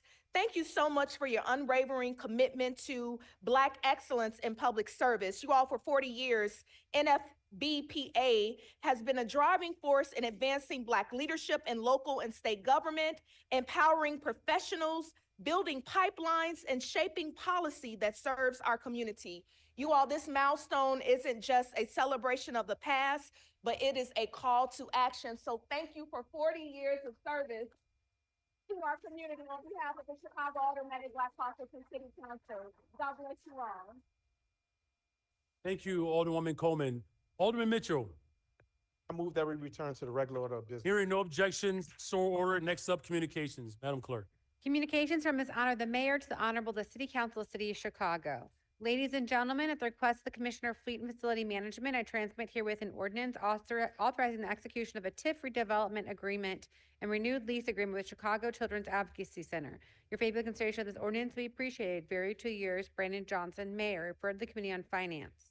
Ladies and gentlemen, at the request of the Commissioner of Aviation, I transmit herewith an ordinance authorizing the execution of an amended concession agreement for food services at O'Hare International Airport regarding change of ownership. Your favorable consideration of this ordinance will be appreciated. Very 2 years, Brandon Johnson, Mayor, referred to the Committee on Aviation. Ladies and gentlemen, at the request of the Commissioner of Planning and Development, I transmit herewith an ordinance authorizing Class 6B tax incentive classification for properties located at 2519 West Fulton Street and 2520 West Lake Street. Your favorable consideration of this ordinance will be appreciated. Very truly yours, Brandon Johnson, Mayor, for the Committee on Economic, Capital, and Technology Development. Ladies and gentlemen, at the request of Commissioner of Fleet and Facility Management, I transmit herewith an ordinance authorizing the execution of a renewed city as tenant lease agreement for property located at 4770 South Kedzie Avenue. Your favorable consideration of this ordinance will be appreciated. Very truly yours, Brandon Johnson, Mayor, for the Committee on Housing and Real Estate. Ladies and gentlemen, at request of the Commissioner of Planning and Development, I transmit herewith ordinances authorizing the sale of specified city-owned properties. Favorable consideration of those ordinances will be appreciated. Very truly yours, Brandon Johnson, Mayor, referred to the Committee on Housing and Real Estate. Ladies and gentlemen, at request of the Commissioner of Business Affairs and Consumer Protection and Planning Development, I transmit herewith an ordinance amending the Municipal Code of Chicago regarding window signs by licensed businesses. Your favorable consideration of this ordinance will be appreciated. Very 2 years, Brandon Johnson, Mayor, for the Committee on Zoning, Landmarks, and Building Standards. Ladies and gentlemen, at the request of the Chief Sustainability Officer, I transmit herewith the ordinance amending the Municipal Code regarding environmental cumulative impacts, the Hazel Johnson Cumulative Impacts Ordinance. Your favorable consideration of this ordinance will be appreciated. Very truly yours, Brandon Johnson, Mayor, for the Committee on Zoning, Landmarks, and Building Standards. After 2 committees have been called, it will go to rules. Ladies and gentlemen, I transmit herewith appointments to various special service areas. Your favorite consideration of these appointments will be appreciated. Very truly yours, Brandon Johnson, Mayor, for the Committee on Economic, Capital, and Technology Development. Ladies and gentlemen, I've appointed Anu K. Shaw as a member of the Board of Health for a term effective immediate and expiring April 30th, 2028 to succeed Deborah G. Wesley, whose term has expired. Favorable consideration of this appointment will be appreciated. Very truly yours, Brandon Johnson, Mayor, for the Committee on Health and Human Relations. I, City Clerk Anna Valencia, hereby inform the City Council that the following documents were filed in my office relating to the respective subjects designated as follows. Letter of resignation from Carlos Ramirez Rosa as the alderperson of the 35th Ward, notification of sale, City of Chicago Multifamily Housing Revenue Bonds Avenue SW Project Series 2025, notification of sale, City of Chicago Multifamily Tax Exempt Bonds Fannie May MBS Secured, Sacred Apartment Series 2025A, Multifamily Housing Revenue Bond, Sacred Apartment Series 2025B, Inspector General's Advisory Concerning Recusal Motions and Burge Litigation, Inspector General's First Quarter Report of Investigations, Audits, and Reviews for the year 2025, City Treasurer Statement, Investment Policy, and Guidelines. I, City Clerk Valencia, also inform the City Council that all those matters which were considered by the City Council at the regular meeting held on February 26, 2025, which are required by statute to be published in book or pamphlet form or in one or more newspapers or published in pamphlet form on April 16, 2025 by being printed in full text and printed pamphlet copies of the Journal Proceedings of the City Council, City of Chicago. I, City Clerk Valencia, also inform the City Council that all those matters were considered by the City Council at the regular meeting held on March 12, 2025, which are required by statute to be published in book or pamphlet form or in one or more newspapers or published in pamphlet form on April 16, 2025 by being printed in full text and printed pamphlet copies of the Journal Proceedings of the City Council, City of Chicago. I, City Clerk Valencia, also inform the City Council that all those matters were considered by the City Council at a special meeting held on April 7, 2025, which are required by statute to be published in book or pamphlet form or in one or more newspapers were published in pamphlet form or April 16, 2025 by being printed in full text and printed pamphlet copies of the Journal Proceedings of the City Council, City of Chicago. I, City Clerk Valencia, also transmit herewith the following miscellaneous communications reports requiring City Council action.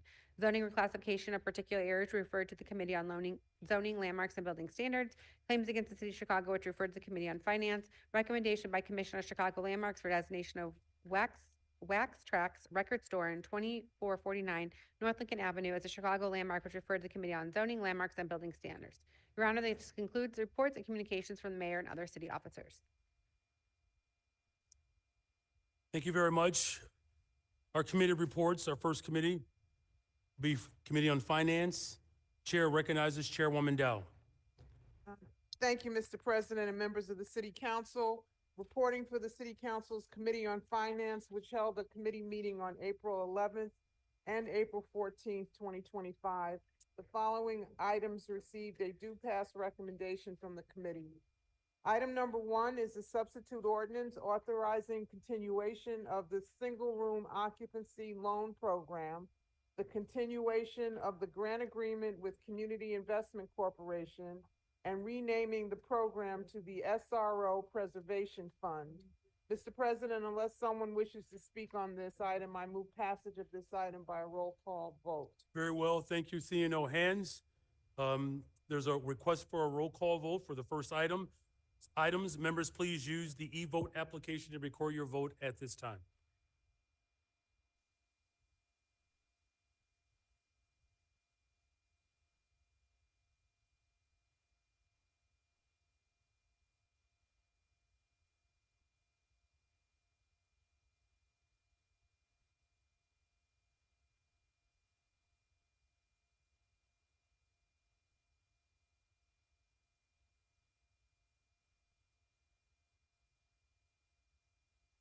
All right, the voting is now open. The voting is now open. Please use your e-device. Raise your hand if you need support. The voting is now open.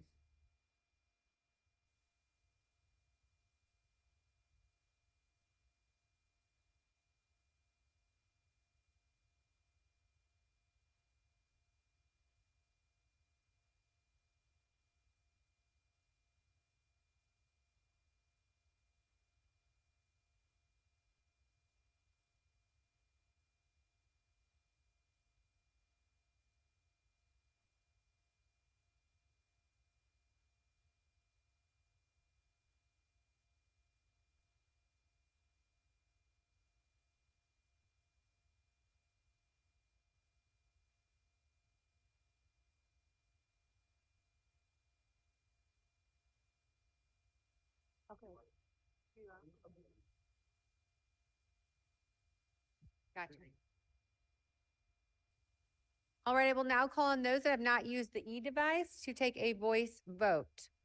Alderman LaSpada. LaSpada is a yes. Alderwoman Dow.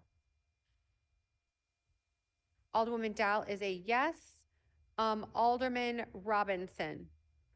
Robinson is a yes. Alderman Hall. Yes. Alderman Hall is a yes. Alderman Curtis. Yes. Curtis is a yes. Alderman O'Shea. O'Shea is a yes. Alderwoman Silverstein. Yes. Okay. And O'Shea is a yes. Okay. 50, 0. 50. Very well. The voting is closed. The voting is closed. There are 50 yeas, 0 nays. This motion is passed. Alderman Mitchell on the motion to reconsider. Mr. President, motion to reconsider the vote. All those in favor signify by saying aye. Any opposed say no. This motion has failed. Chair recognizes Chairwoman Dow. Thank you, Mr. President. Item number 2B is an order authorizing the Corporation Council to enter into and execute a settlement order in the case of Marion Perper versus City of Chicago, case number 2024 L5006 in the amount of $750,000. I move passage of this item by the first most favorable roll call vote from the Committee on Finance report and the associated unsuccessful motion to reconsider. Hearing no objection, so ordered. Item 2C is an order authorizing Corporation Council to enter into and execute a settlement order in the case of Bryce Summery and Amy Summery versus the City of Chicago et al., case number 22 L5103 in the amount of $32 million. I move passage of this item by the same motion with the exception of Alderman Riley, who wishes to be recorded as voting no on this item. Hearing no objections, so ordered. Item number 3 is an ordinance concerning the authority to enter into and execute an intergovernmental agreement with the Chicago Park District for the allocation of tax increment financing funds for the improvements at Douglas Park at 1401 South Sacramento Drive in the 24th Ward in an amount not to exceed 4.7 million. Mr. President, Alderman Scott has requested an opportunity to speak to this matter. Very well. Chair recognizes Alderwoman Scott. Thank you, Madam Chair and President. I wanted to speak to this item because I thought that it was appropriate. I don't want to go a step ahead, but Michael Rodriguez, Petrowski Park and Douglas Park were two historic parks that were given this awarded a significant amount of TIF, and I think that it was appropriate. We know that majority of our parks have existed probably since the early 1900s, and much to lack of improvement has been done. And so I'm proud that not only with this and the additional money that will come from the festivals in the park will give this park an additional $1 million for festivals in the park in addition to this 4.7, so that our kids can have a safe space to enjoy the facilities at Douglas Park. And so I just want to say thank you to my other alders who voted to have this passed. Thank you, thank you, thank you. Very well. The chair recognizes Chairwoman Dow for a motion. Thank you, Mr. President. I move passage of this item by the first most favorable roll call vote of the Committee on Finance report and the associated unsuccessful motion to reconsider. Hearing no objection, so ordered. Item number 4 is an ordinance concerning the authority to enter into and execute an intergovernmental agreement with the Chicago Park District for the allocation of tax increment financing funds for improvements at Petrowski Park at 4247 West 31st Street in the 22nd Ward. Again, Mr. President, Alderman Rodriguez would like to speak to this item in the amount of $8 million. Very well. Thank you. The chair recognizes Alderman Rodriguez. Thank you, Mr. Chair. I want to echo Alderwoman Scott's message. The fact is, Little Village and North Lawndale are really one Lawndale, and these investments in our two parks matter a lot. North Lawndale community really centers its culture and activities around Douglas Park. The same could be said in Little Village as far as Petrowski Park is concerned. Little Village is one of the Chicago's most dynamic and young communities, as is North Lawndale. Yet for far too long, Little Village has gone without a publicly accessible year-round pool. We've had a temporary dome that serviced 1,800 participants. As a lifelong resident and former youth participant and staff member at Petrowski Park, I am deeply proud to bring this historic $8 million investment, the city's first outdoor covered pool, to the heart of the 22nd Ward.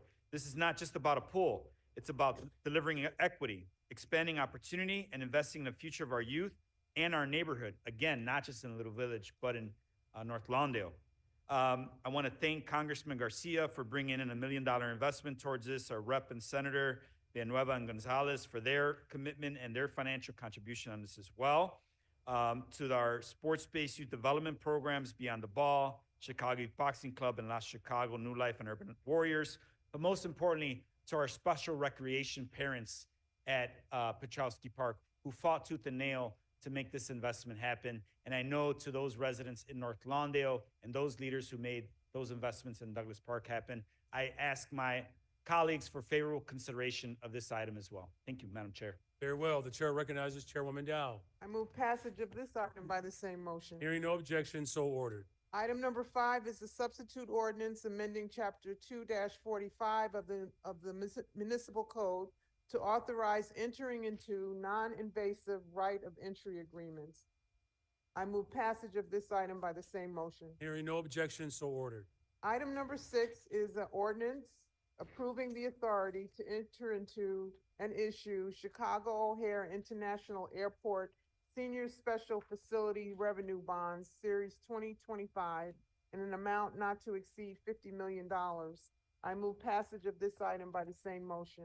Hearing no objection, so ordered. Item number 7 is an ordinance concerning the issuance of financial assistance to 111 Monroe Affordable LP and 111 Monroe Market Landlord LLC for the acquisition, construction, rehabilitation, and equipping of affordable and market rate housing projects at 111 West Monroe Street in the 34th Ward in an amount not to exceed $40 million in multifamily revenue bonds and $40 million in TIF funds. I move passage of this item by the same motion with the exception of Alderman Lopez, who wished to be recorded as voting no on this item. Hearing no other objections, so ordered. Item number 8 is an ordinance concerning the issuance of financial assistance to 208 LaSalle Affordable LP and 208 LaSalle Market Landlord LLC for the acquisition, construction, rehabilitation, and equipping of affordable and market rate housing at 208 South LaSalle Street in the 42nd Ward in an amount not to exceed $25 million in multifamily revenue bonds and $26 million in TIF. I move passage of this item by the same motion with the exception of Alderman Lopez, who wishes to be recorded as voting no. Hearing no objections, so ordered. Item number 9 is a communication transmitting reports of cases in which verdicts, judgments, or settlements were entered into for the month of March 2025. This will be placed on file with the clerk. Item number 10 and 11 consist of orders of authorization for the payment of various small claims against the city of Chicago and the denials of payments of various small claims against the city of Chicago. If there are no objections, Mr. President, I move that these items be placed in passage in the omnibus. Hearing none, so ordered. Item number 12 is a proposed order authorizing charitable solicitation on the public way for Worldwide Wildlife Foundation citywide from April 16th, 2025 to June 30th, 2025. This will be placed on file with the clerk. The following item received a do not pass recommendation at committee. Item number 2A is an order authorizing Corporation Counsel to enter into and execute a settlement order in the case of Nicole Banks as independent administrator of the estate of Dexter Reed versus City of Chicago et al., case number 24 CV 3271 in the amount of $1.25 million. Alderman Curtis recused himself from voting on this matter under Rule 14 because he's known the family for well over 30 years. I have received notification, Mr. President, that Alderman Mitz and Alderman Irvin wish to DNP this matter. For Alderman Mitz, Alderman Irvin, confirmation, thank you very much. Mr. President, this concludes my report from the Committee on Finance. Thank you.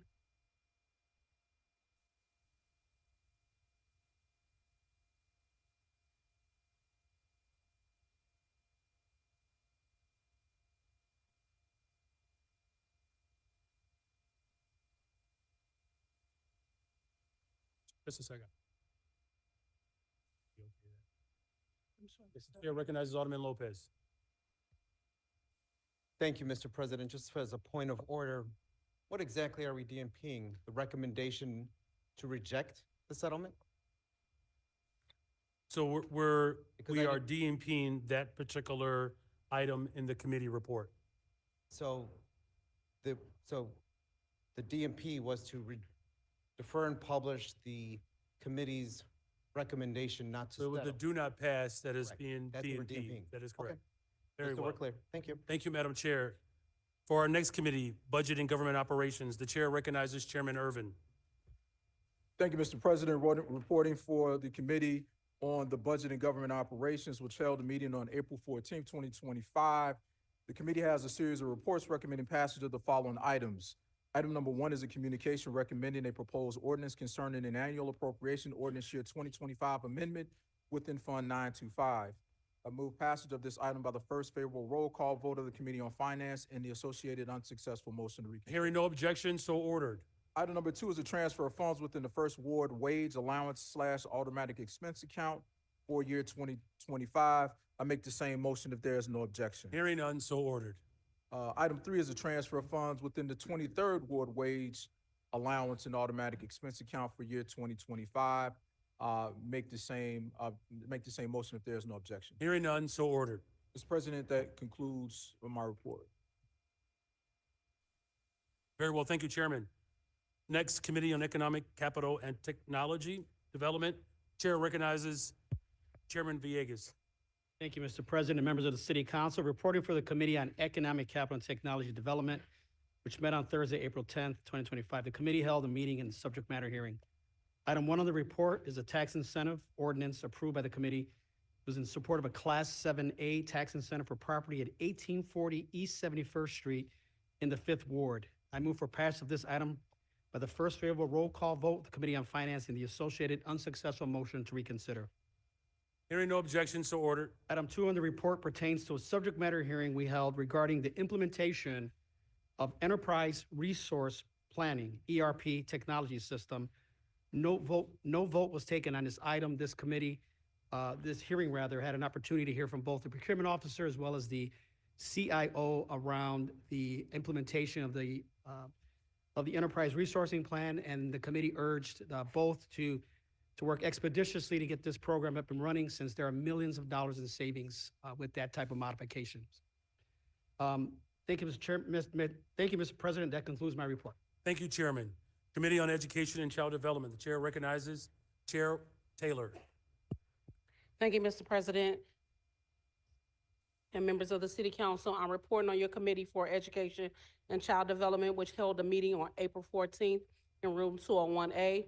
The committee has 2 items, which are appointments and 1 ordinance to report on, recommending passage on these items. Item number 1 is 2 appointments for the Board of Trustees for the Community College District. A 2025-0015, 6, appointment of Princella Jaribu Lee. A 2025-001-15975, appointment of Kafi Moraini Patterson. I move passage of these 2 appointments by the first favorable roll call on Finance Committee and the associated unsuccessful motion to reconsider. Chairwoman, we'll do that. I have item numbers reversed on those names. So for the appointment of Princella Jaribu Lee, is that one ends in 15975. And for Kafi Moraine Patterson, that one ends in 15561. Just want the record to reflect those item numbers with the names that we have. Thank you, Mr. President. Very well, and hearing no objections, so ordered. The second item is ordinance 02024-008387, that is calling for Chicago Public Schools to report quarterly to the Committee on Education and Child Development. I move passage by the first favorable roll call on Finance Committee and the associated unsuccessful motion to reconsider. That Very well. concludes my report. Well, there's a second. The chair recognizes Alder Vasquez. Thank you, Mr. President. I just want to extend my thank you to the administration as well as to Chairwoman Taylor in moving this very much needed legislation. I believe we've done the same with CTA, and our colleague Alderman Sixto Lopez has done it for CHA. So I think just having regular reporting allows us to learn what's going well, how we're improving, and as we seek to create further disentanglement between ourselves and CPS financially, we think it's a good platform to have that conversation. So very appreciative of the partnership in this one, and want to thank you both. Thank you. Thank you. Madam Chair, your motion on that item? I move passage of this. I move passage by the first favorable roll call on Finance and the associated unsuccessful motion to reconsider. Hearing no objections, so ordered. That concludes my report. Thank you, Madam Chair. The Committee on Environmental Protection and Energy. The chair recognizes Chairwoman Hadden. Thank you, Mr. President. Mr. President, members of the City Council, reporting for your Committee on Environmental Protection and Energy, which held a committee meeting on April 2nd, 2025. The committee has 2 reports and recommends the passage of the following items. Item 1 is a re-referral to a joint committee on environmental protection and energy and health and human relations for Resolution 2023-0002-936, a call for hearings on the impact and reduction of single-use plastics. I move passage by this item by the first favorable roll call, the vote on Committee on Finance, and associated unsuccessful motion to reconsider. Hearing no objections, so ordered. And item 2 is a subject matter hearing on the Chicago Department of Public Health's environmental enforcement policies and efforts. No votes were taken on this item. Mr. President, that concludes my report. Thank you, Madam Chair. For Committee on Health and Human Relations, the chair recognizes Chairperson Rodriguez Sanchez. Thank you, Mr. President. Reporting from the Committee on Health and Human Relations, we met on March 19 of 2025 at 10:30 a.m. Item number 1 on the agenda is 7 mayoral appointments. and 1 reappointment to the Board of Health. The appointments are as follow. Reappointment of Horace E. Smith as member of the Board of Health, and appointment of Horace E. Smith as president of the Board of Health. Appointment of Catherine Bocanegra as member of the Board of Health. Appointment of Travis Gales. Appointment of Hong Liu. Appointment of Chinyere Oku. Appointment of Gerard Walker. Appointment of Stephanie D. Wilding, and appointment of Ida Giacello, all as member of the Board of Health. The second item on the agenda, the committee considered a substitute to Alderwoman Haddon's ordinance number 0-2024-001-2999, which amends Municipal Code Chapter 6 to 10 to establish protections of civil rights for individuals with actual or perceived association with any individual protected classes. Item number 2, the committee considered a substitute to Alderwoman Ramirez resolution number R 2024-001-0989, which calls for a series of webinars and training for city employees to foster collaborative action against hate in our communities and to guide future policies and initiatives.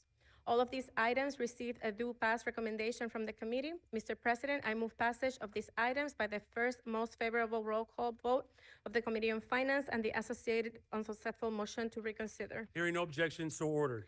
The committee also held a subject matter hearing calling for the release of Mahmoud Khalil by U.S. Immigration and Customs Enforcement agents and for investigation into circumstances surrounding his detention. This hearing was held in relation to Resolution R 2025-001-5954. No vote was taken as the item is currently on the Committee on Rules. But I would like to take a moment to share what we learned in this hearing.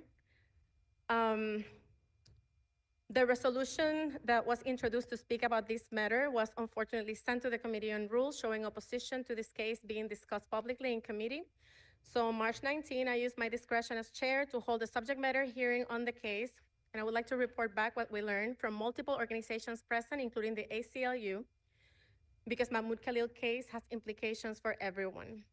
Mahmoud is a legal permanent resident of the United States. He graduated from Columbia University.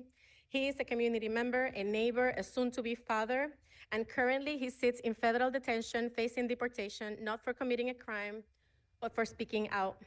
He participated in campus protests against the war on Gaza, exercising a right protected under the First Amendment. But instead of being met with dialogue or due process, Mahmoud was met with suspicion, arrest, and the threat of permanent separation from his family. His wife is pregnant. Their child is due soon and may be born into a world where their father is forcibly removed by a system that failed to protect the most basic principles of justice. This case belongs in a hearing like this one on the Committee on Health and Human Relations, which is tasked with discussing issues of human rights. And it belongs in a body where each member is sworn with the commitment to defend the Constitution. As a reminder, some of the rights protected by the Constitution are freedom of speech, freedom of religion, freedom of assembly, and freedom to protest against the government. The idea that discussing those critical issues. Alderwoman, the chair recognizes Alderman Beal. And this is totally out of order. If we're talking about a resolution that is in rules, you cannot take a point of privilege during your committee report to just basically say what you want to say. You're supposed to be reporting out the committee report, and that is not an ordinance or resolution that is pending before this body. Reporting on what we learned Right, in well, our I hearing. understand what you're reporting out on.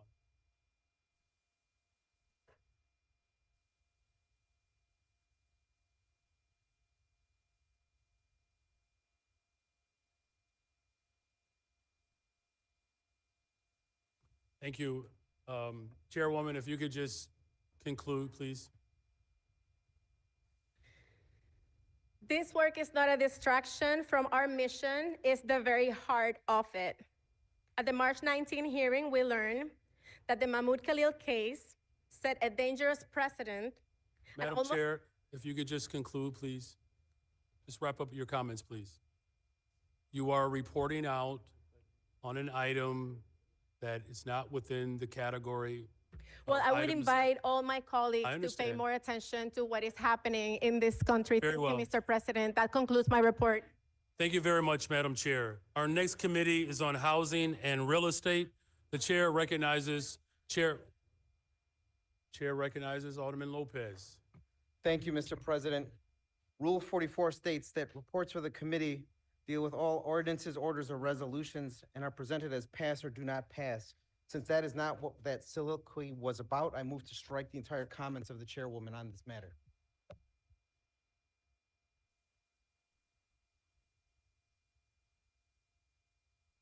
So the subject matter hearings are quite common within this body.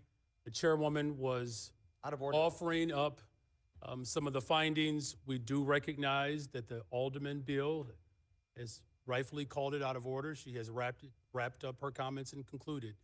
Thank you, Alderman Lopez.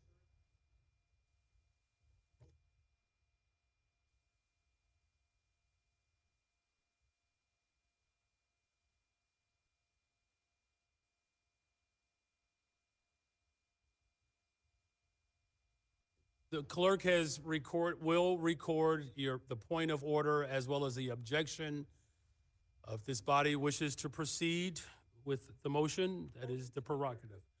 Okay, there's a motion to table the motion. All right, so there's a roll call vote to table the motion to strike the comments from the record.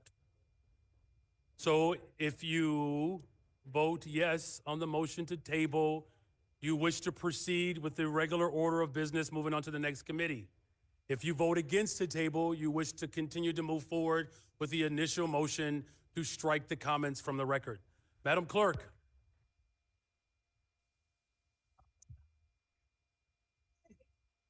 So you vote yes. Madam Clerk, thank you for making the e-vote application available so that members can record their votes. At this time, the chair recognizes Alderman Irvin. Thank you, Mr. President. As it relates to the record, as I recall by looking at our previous records, we do not have verbatim or anything of that nature to report. I think that this is unnecessary for us to do that because there is no record, as there was no ordinance, there was nothing passed here to be stricken from the record, as no record exists of something that is not truly before us. So I don't think it's necessary for us to do this because it really just doesn't exist. Thank you, Alderman Irvin. Technically, you are right. There is no necessarily a journal of record. However, the chair wishes to recognize Alderman Riley. Thank you, Mr. President. Well, I think Alderman Irvin is correct about a printed record. This is a recorded meeting, video and audio. Thank you, Alderman Riley. So again, if there is no other debate, there is a motion to lay this item on the table.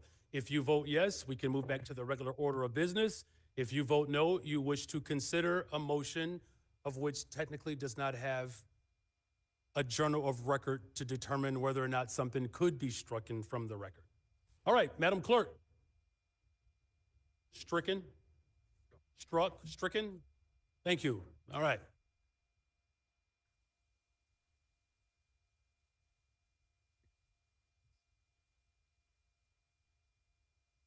Are you ready? Yeah. Open it, right?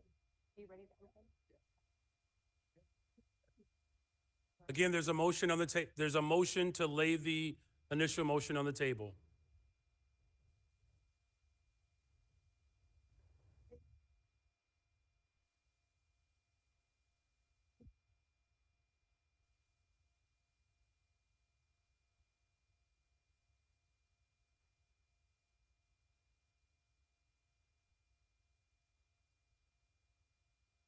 All right, the voting is now open. Please refresh your e-device. The voting is now open. Please refresh your e-device.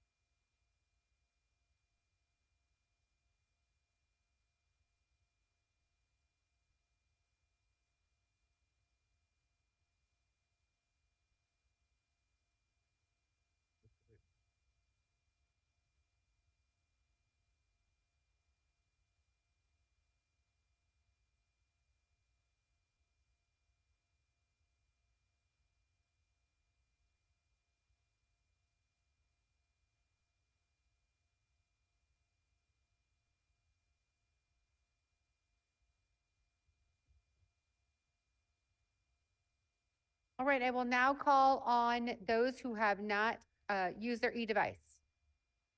Alderwoman Dow. Did it go through? Or just went? Okay. Alderwoman Dow? Did it go through? Okay. Alderman Yancey.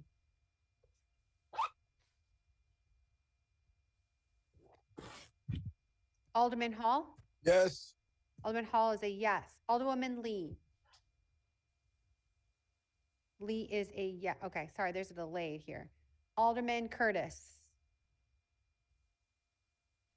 Alderman Curtis, you there? Okay, Alderman O'Shea? O'Shea is not present. Alderman Mosley? Not present. Alderman Burnett?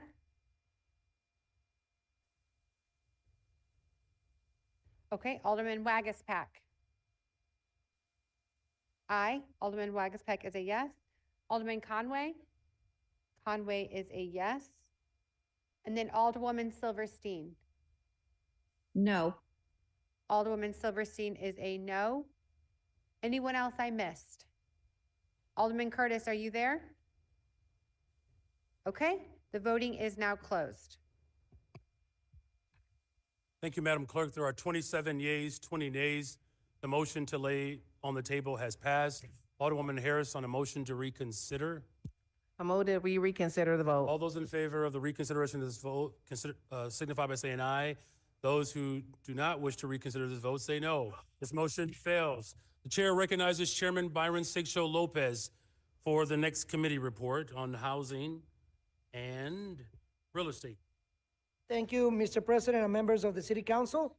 Reporting for your Committee on Housing and Real Estate, which held an in-person meeting on April 15th, 2025. The committee has a series of reports recommending 14 appointments and 5 ordinances. The appointments are for the Chicago Low Income Trust and Fund Board, 1 aldermanic introduction, 1 acquisition authority, and negotiated land sales. Items 2 through 15 on our summary of reports are for the appointments of the Chicago Low Income Housing Trust Fund Board. They include Samuel Paler Ponce, Dr. Milka Ramirez, Isabel Cannon, Lynette Mike Ray, Cameron Kinch, Meredith Muir, David Kern, and Fatma Farah. These also include 5 direct introductions from Vicky Arroyo, David Stever, Joseph Lopez Jr., Sherry Allen Reeves, Catania Raby, and Adonia Little. I move passage of these 14 appointments by the first most favorable roll call. Vote on the Committee on Finance and associated and successor motion to reconsider. Hearing no objection, so ordered. The next item is an aldermanic introduction, item 16 on the summary, ordinance 2025-0015-655, designation of 4920 North Sheridan Road as low affordability community in the 48th Ward. I move passage of this item by the same motion. Hearing no objection, so ordered. The final 4 items are from the Department of Planning and Development. Item 18 is ordinance 2025-0015-984, authorization to enter into negotiation to acquire parcels at 7850 and 7872 South Exchange Avenue, 2910 and 2914 East 79th Street, and 7843 San Scandinavia Avenue for mixed redevelopment proposal in the 7th Ward. I move passage of this item by the same motion. Hearing no objection, so ordered. Item 19, ordinance 2025-0015-986. Item 20, ordinance 2025-0015-989 are for the sale of city-owned property through Jack Block Builder platform in the 29th and 37th Wards. I move passage of these 2 items by the same motion. Hearing no objection, so ordered. The final item is that Department of Planning is ordinance 2025-0015-990 for the sale of city-owned property at 345 to 379 East 60th Street and 6,000 through 6050 South Dr. Martin Luther King Drive and 6001 to 6049 South Calumet Avenue to Sunshine Community Development Corporation for construction of community center campus in the 20th Ward, and I move passage of this item by the same motion. Hearing no objection, so ordered. Mr. President and members of the City Council, we also had a joint committee on the Finance and Housing Real Estate, which held a meeting on Wednesday, April 9th, 2025, and was recessed on April 13th, 2025, and April 16th, 2025. The joint committee recommended and voted to hold this item municipal code amendment from the Department of Housing. This concludes my report. Thank you, Mr. Chair. Committee on License and Consumer Protection. Chair recognizes Chairwoman Silverstein. Oh, I'm sorry. Vice Chair Chico. Thank you, Mr. President, members of the City Council. I am reporting for the Committee on License and Consumer Protection. We held a meeting on April 8th, 2025, and the following items were passed by the committee. 2024-0012277, a substitute ordinance regarding vehicle towing fees, penalties, obligations, and authority. Mr. President, Alderman Villegas would like to speak to this. Very well. The chair recognizes Alderman Villegas. Thank you, Mr. President. Thank you, Mr. Chairman. Ladies and gentlemen, this is rogue towing ordinance 2.0. Three years ago, we introduced an ordinance that began to license rogue towers. As you know or may not know, Chicago is #1 in the country as relates to rogue towing. And I have had the pleasure of working with numerous organizations and associations to try to bring some type of legislation to try to regulate this industry. Given the fact that the Illinois Commerce Commission and federal exemption kind of puts us in a tough position. But I do want to thank the American Property Casualty Insurance Association, the American Trucking Association, Chicagoland Chamber of Commerce, Coalition Against Insurance Fraud, Illinois Chamber, IRMA, and the Illinois Manufacturing Association, and more importantly, the National Insurance Crime Bureau. What this ordinance does is take a look from a local level on how to further regulate this industry and allows the Chicago Police Department the ability to tow the rogue towers. And it also allows the ability for a private right of action. For those folks that have been taken advantage of, now it allows them an opportunity to seek compensation, and also corporations who have been victimized as well by this industry. There is some assistance that's moving down in Springfield. Senate Bill 2040 has passed the Senate unanimously and is waiting further action in the House, but we're hoping that they move quickly. I don't mind being #1 in tourism or #1 in corporate relocations, but I sure in the hell don't want to be #1 in rogue towing, an industry that has taken advantage of consumers, businesses to the tunes of tens of thousands of dollars. And so with this ordinance, we'll continue to build on that legislation to finally put these rogue towers out of business, because this is something that Chicago does not want to be known for. And so with that, at the proper time, I ask for passage of this ordinance. Very well, thank you. The chair recognizes Vice Chair Chico. Mr. President, I move that the City Council concur in the same recommendations of the License Committee by the same roll call as item #1 of the Committee on Finance report and the associated unsuccessful motion to reconsider. Hearing no objection, so ordered.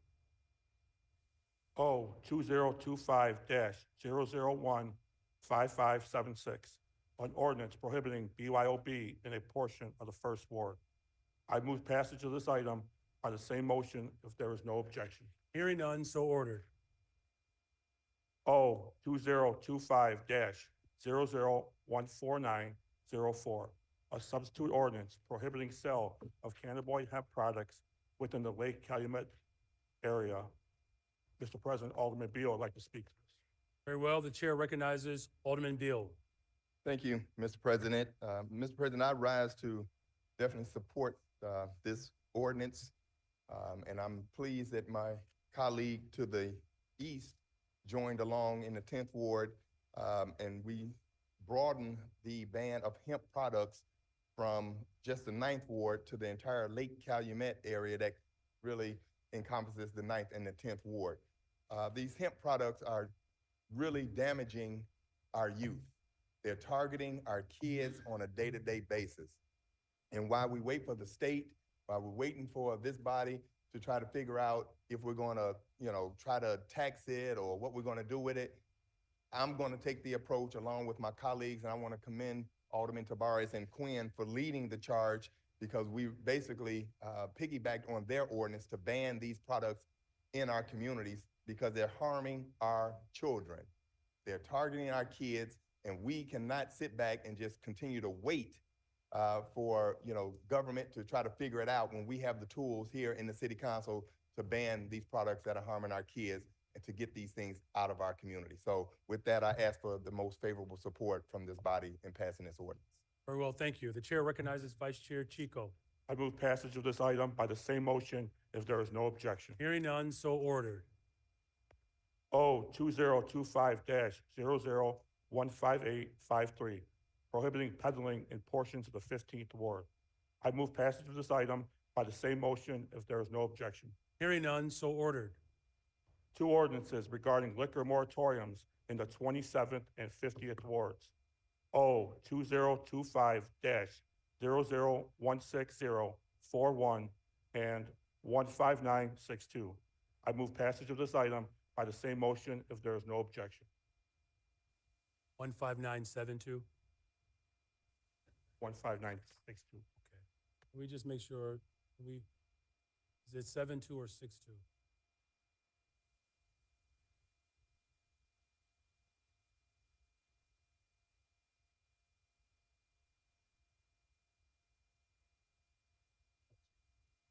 Very well. It's clerical. It's 15972. Very well. I move passage of this item by the same motion if there is no objection. Hearing none, so ordered. O 2025-00-15979 was held in committee. Mr. President, this concludes my report. Thank you, Mr. Vice Chair. Committee on Pedestrian and Traffic Safety. Chair recognizes Chair LaSpada. Thank you, Mr. President. Reporting for your Committee on Pedestrian and Traffic Safety, for which a meeting was held on Tuesday, April 8th, 2024. Before the committee, there were 145 routine traffic items.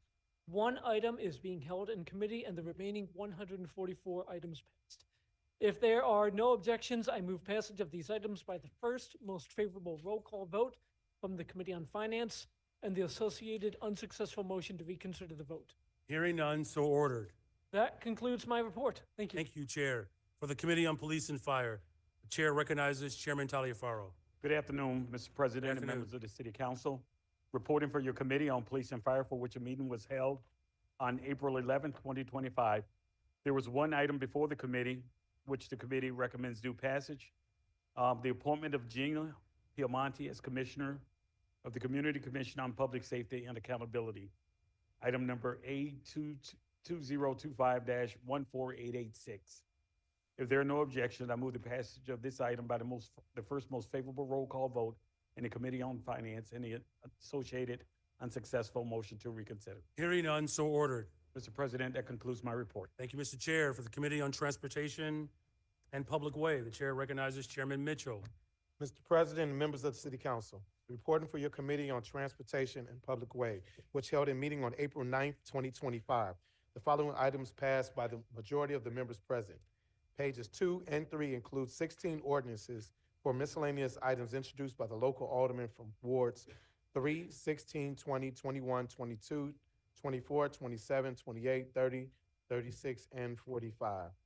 If there is no objection, I move passage of these items by the first most favorable roll call vote of the Committee on Finance and the associated unsuccessful motion to reconsider. Hearing none, so ordered. Mr. President, that concludes my report. Thank you, Mr. Chair. Committee on Workforce Development, Chair recognizes Chair Rodriguez. Thank you, Mr. President and members of City Council. Reporting for the Committee on Workforce Development, which held a meeting on Wednesday, April 9th. There were two items on the agenda. The first was a resolution SR 2025-001-5310, directing the Commissioner of Human Resources to reject or disqualify any applicant for city employment who were convicted of participating in the riot on January 6, 2021 at the U.S. Capitol. We have three alders that wish to speak to the matter: Alders Conway, Sposato, and Villegas. Villegas asked to speak last as a sponsor of this ordinance. Very well. What are those? Conway. All right, very well. The Chair recognizes Alderman Conway. So on the night of January 6th, I was acting as Senior Intelligence Director of the United States European Command. And I was in a room that kind of looks reminiscent of the deck of the Starship Enterprise. And you have big screens and little screens, and they show where the ships and planes and drones of our allies, our enemies, as well as neutral parties are, all over the European theater, which includes, by the way, all of Russia and Israel for that matter. And I remember also in looking at these screens and looking at the screen in front of me with all this information on it, we also had TVs. And we were watching people break windows at the Capitol, bum rush police officers. And I remember at that moment feeling really disconnected from my country that I was serving at that point. And I had a 2-star general, real intimidating guy standing behind me. And he goes, "You see any Russian ship, plane, drone, get one hair out of place, you run to me and we will call the secretary and the president right then." So I'm sitting there, it's a 13-hour shift. I'm drinking Monster Energy one after the other. They say the officers are supposed to drink coffee, the enlisted Monster Energy, but it was a long night. So I will only say that that is not a day or night that I would like to repeat. And I say that on behalf of myself and the military and our country. So I want to thank Alderman Villegas because those who assaulted police officers, broke into the Capitol, and tried to overthrow the government should not be eligible to work for the government in this city. So thank you, Alderman Villegas, for putting forth this motion, and I'm proud to be a co-chief sponsor with you. Thank you, Mr. President. Thank you. The chair recognizes Alderman Sposato. Thank you, Mr. President. I had no intention on speaking, but, excuse me, I'm sorry. Just in case somebody else wants to speak, I request to be second to last to speak, so. Are there any other members of this body that wishes to speak? Very well, the chair recognizes Alder Haddon. Thank you, Mr. President. Thank you to Chairman Villegas for bringing this forward. Glad to be a co-sponsor on this. And I was having a great conversation with some of the young people seated behind me here from the 20th Ward that we recognized earlier with Alderman Moore. And for their edification, as well as for the public's, I think it's important to note that despite our differences and the things that we might debate about legislatively, I would hope that we're going to have unanimous agreement that treasonous members in the country should not be allowed to work for the city of Chicago, that traitors to the country should not be allowed to work for the city of Chicago. Because here in the city of Chicago, while the 50 of us represent diverse communities, we are pro-Chicago and pro-United States.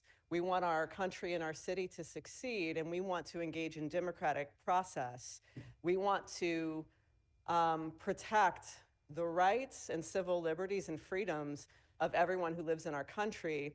And so much of what we do, and as messy as we can get here, that is something that I know from working with all of you, I think we all believe in.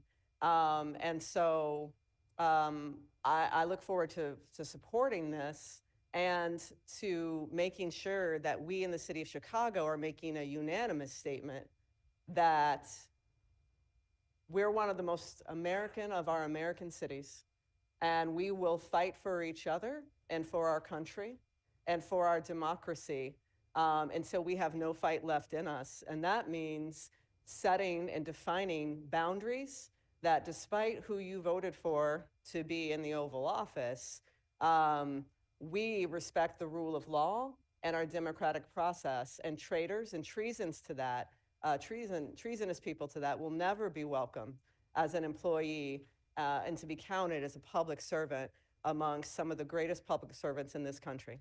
Thank you, Mr. President. The chair recognizes Alderman Sixto Lopez.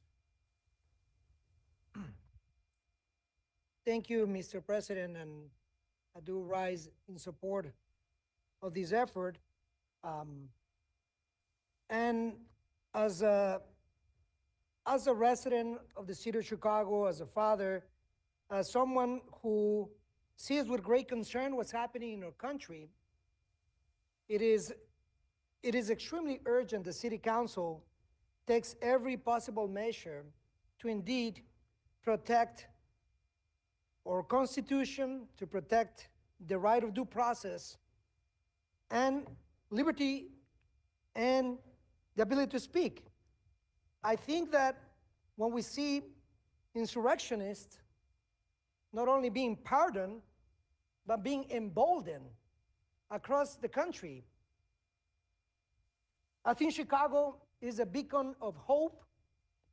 Chicago is a city that continues to protect these very fundamental rights, as these insurrectionists have not even been pardoned, but being emboldened to harass and persecute and target even some of my constituents.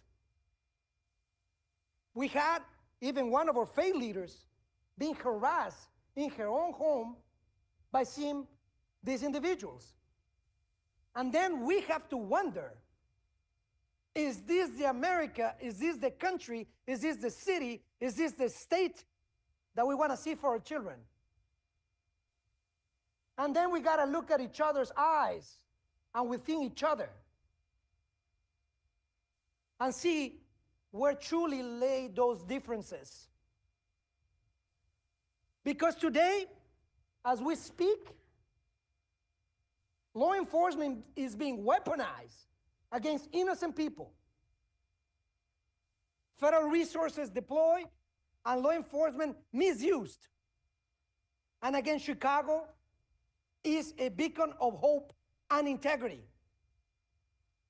Today, when there's no due process, and as of recently, federal authorities are threatening elected officials that disagree to put them in jail. Is this the America they want to see for our children? So I ask our colleagues, do we gotta do more? And this is the beginning, not the end. Because this is the bare minimum. I will call on the governor as well to work in collaboration with Mayor Johnson to ensure that we not only have this in the city at the state level, but within our most critical institutions, which is law enforcement. I will urge our colleagues, we've been in this body before, talking about Proud Boys, extremists, that cannot be in charge of the public safety of our constituents. That's simply unacceptable. And I welcome the same unity and support to have the courage of the moment to protect our city from the attacks. And I agree with the mayor of the city of Chicago, when even they want to hold federal funds, when our city is standing strong for our Constitution with our values, I think it's a call for action and unity to protect democracy, but also to protect the integrity of every Illinoisan, every Chicagoan. Anybody is at risk here. Anybody is at risk here. And that is called fascism, when there's no due process. And when all law enforcement is deployed on innocent people. And I condemn that. And I welcome every city council member to work together to ensure that this is the beginning to put protections on our city and our state. This is a time for action, as I see with great concern what's happening in our country. And I'm thankful for this effort, Alderman Villegas, and I call on you and other veterans to stand firm with our city body to protect our city from the attacks that we're victims of today. So thank you, Mr. President, and I rise in support of this important effort. Very well. Before our final two speakers, I want to provide, very well, the chair recognizes Alderman Lopez. Thank you, Mr. President. And again, good afternoon, members of the City Council. First, let me start by saying I remember January 6th as well. That was a very sad day in our country's history. A despicable day where patriotism was fueled in an attempt to try to stop an election. But there are other things that I'm worried about too, like precedent in this room. The city of Chicago holds itself as a second chance city. Many of us have routinely vocalized our support for second chances. What does that mean? Where is the line that you're willing to draw on a second chance? Now, I'll be the first to say, thank you, that I don't believe that everyone that was pardoned should have been pardoned. 100%. You had officers who were killed, officers that were beaten trying to protect the Capitol building. And the people that were charged and found guilty of those, I don't think should have gotten a pardon. But that's not my decision. The President of the United States of America can choose whom to pardon. And I find that the part that troubles me, Mr. President, is that are we going to get into the business of choosing which pardons that we choose to consider better than others? That, to me, is a very, very dangerous precedent. According to the Office of the Pardon Attorney of the U.S. Department of Justice, even they know that it's very unusual for presidents to pardon certain crimes. It goes on to say, though, that, and I quote, both for federal conviction as well as the pardon, they still appear on your records. So there's no expungement. It's still there. But a pardon may be helpful in obtaining licenses, bonding, or employment. That is the United States government. Now, do I necessarily want some of those treasonous individuals here? No, I do not. But I also know, as much as I disagree with the pardons that we're discussing from January 6th, the previous administration made 80 pardons that have gone on, that any one of them could be hired by us right now. People who committed grand larceny, bank fraud, possession or distribution of cocaine, methamphetamines, or other controlled substances, even individuals with offenses against the United States of America. We're not talking about those pardons. And when I think about the message that we're sending here today, is that we're going to cherry pick what second chance looks like. That is a problem. That is a problem that I think that puts us on a path where if we look in our own communities, are we going to start having those kind of disqualifiers locally? Are we going to start choosing winners and losers from our neighborhoods? Are we going to start figuring out just what exactly we consider a second chance from the neighborhoods? Y'all could smile and laugh and giggle. It's not funny. For people who we have an office who's responsible for encouraging second chances for people. We have whole communities that we've told we are going to work with you to create second chance opportunities. Notwithstanding, of course, this is not a binding law. This is just a resolution we're discussing at the moment that doesn't force this administration or any future administration to do anything. But I think if we're going to have conversations about how we start cherry picking our values that we pride ourselves on, then we should be serious about what that's really going to do, how that's going to reverberate. How are you going to look? Again, we talk about looking your colleagues in the eye. Yeah, go ahead. Some have gotten second chances. Many of us have gotten second chances on things. I don't want to be the one to tell somebody else. But I do want to say this, that this, for me, is a very conflicting position to be in. Because those people did treason to our country. They injured our law enforcement. But at the same time, I don't know if I have the wherewithal to see this city go down that slippery slope again and again and again. Thank you, Mr. President. Thank you. Chair recognizes Alder Fuentes. Thank you, Mr. President. First, I want to commend Alderman Villegas for bringing this forward. I think what we're talking about here is folks that not only committed insurrection on the U.S. Capitol, but they try to undermine our democracy after an election that they did not agree with. Look, as a restorative justice practitioner, I believe in second chances. I believe in reentry. I believe that individuals need to have a life after decisions that they make. But when individuals are trying to overthrow our government and undermine our democracy, should they have a place in working for the very government that they don't believe in, and through their actions have said that they don't have to respect their decisions? They trespassed, they vandalized property, and they seriously injured individuals. And there is fatalities. And I think that those sorts of actions need to have consequences. Now, my colleague is right, this is a resolution. But it is a resolution that allows us to stand firm on a position on what we believe the consequences of January 6th should be.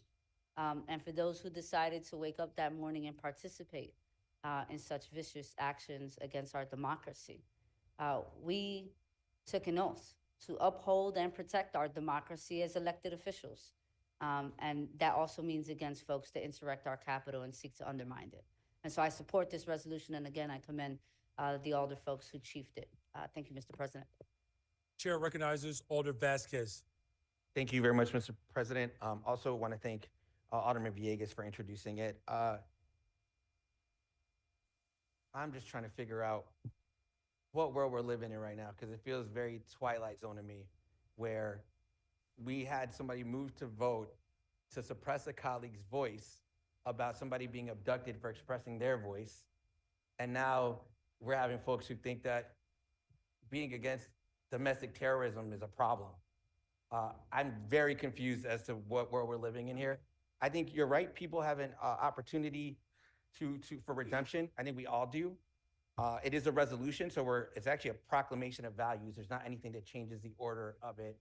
But I guess if we're thinking about drawing a line, yeah, domestic terrorism is probably the line, right? Maybe somebody trying to break into a Capitol building might be a step too far to work in government. And so I don't want to necessarily get worked up or make it a thing, but the fact that we're in the moment we are with the federal administration that we currently have, and we're not so self-aware that the things we're doing right now actually feed into narratives as opposed to standing up as a kind of city we should be proud of, is frankly embarrassing. We shouldn't be trying to rationalize things that are clear cut. So yeah, I guess we'll go for a vote and see who's pro or anti-domestic terrorism. Thank you, Mr. President. Are there any other alders that wish to speak before we move to our final two speakers? Very well, the chair recognizes Alderman Gardner. Thank you, Mr. President. You know, it's very clear that the stance that Chicago took in that election. Obviously, President Trump only, I think, garnered about 30-some% in the city of Chicago. And the far majority of individuals in here are Democrats. I never voted for Donald Trump a day in my life. But my concern is more black and white. It's more on the legal side of things of, does the city of Chicago have the legal standing? And I'm sure you conferred with the legal department, I hope, that we talked to the legal department. Do we have the authority to say yay to somebody or nay to somebody else, depending upon the type of crime that they committed? And obviously, as we know, these individuals, these particular individuals, were pardoned for their crimes that they had committed, which are despicable. Let it be clear. And anybody that was injured, especially law enforcement, for doing their jobs, it's horrible. My concern is just that, is the city setting themselves up for legal problems in the future? And that's what my main concern is. And I appreciate all the alders who brought this forward. Thank you. Thank you.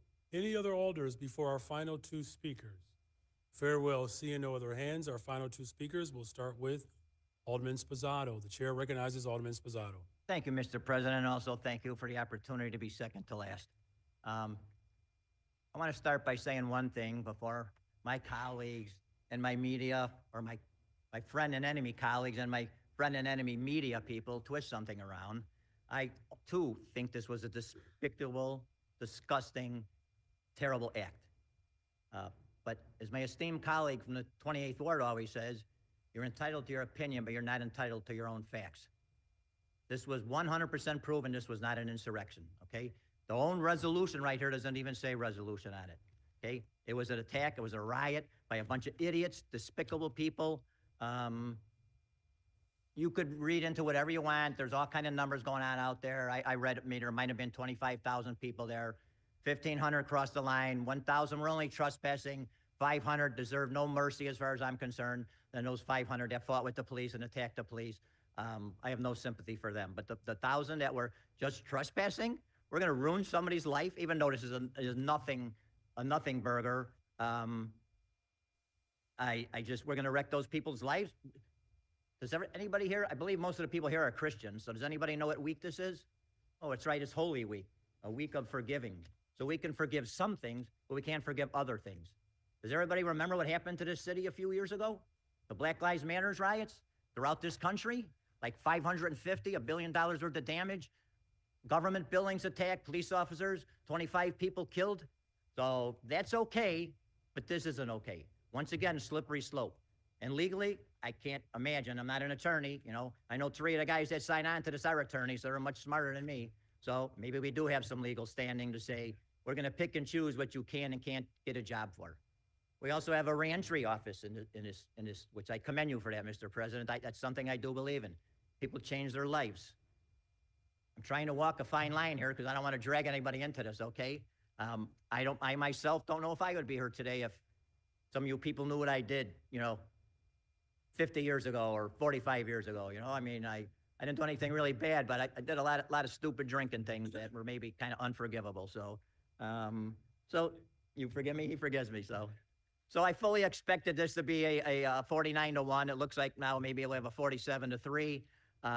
I'm just asking people to find forgiveness in here. This was not an insurrection. The own resolution doesn't even insurrection. It's a riot. It was a riot. We went through riots a few years ago that 25 people were killed, billions of dollars of damage to this country, government buildings burned down, so on and so forth.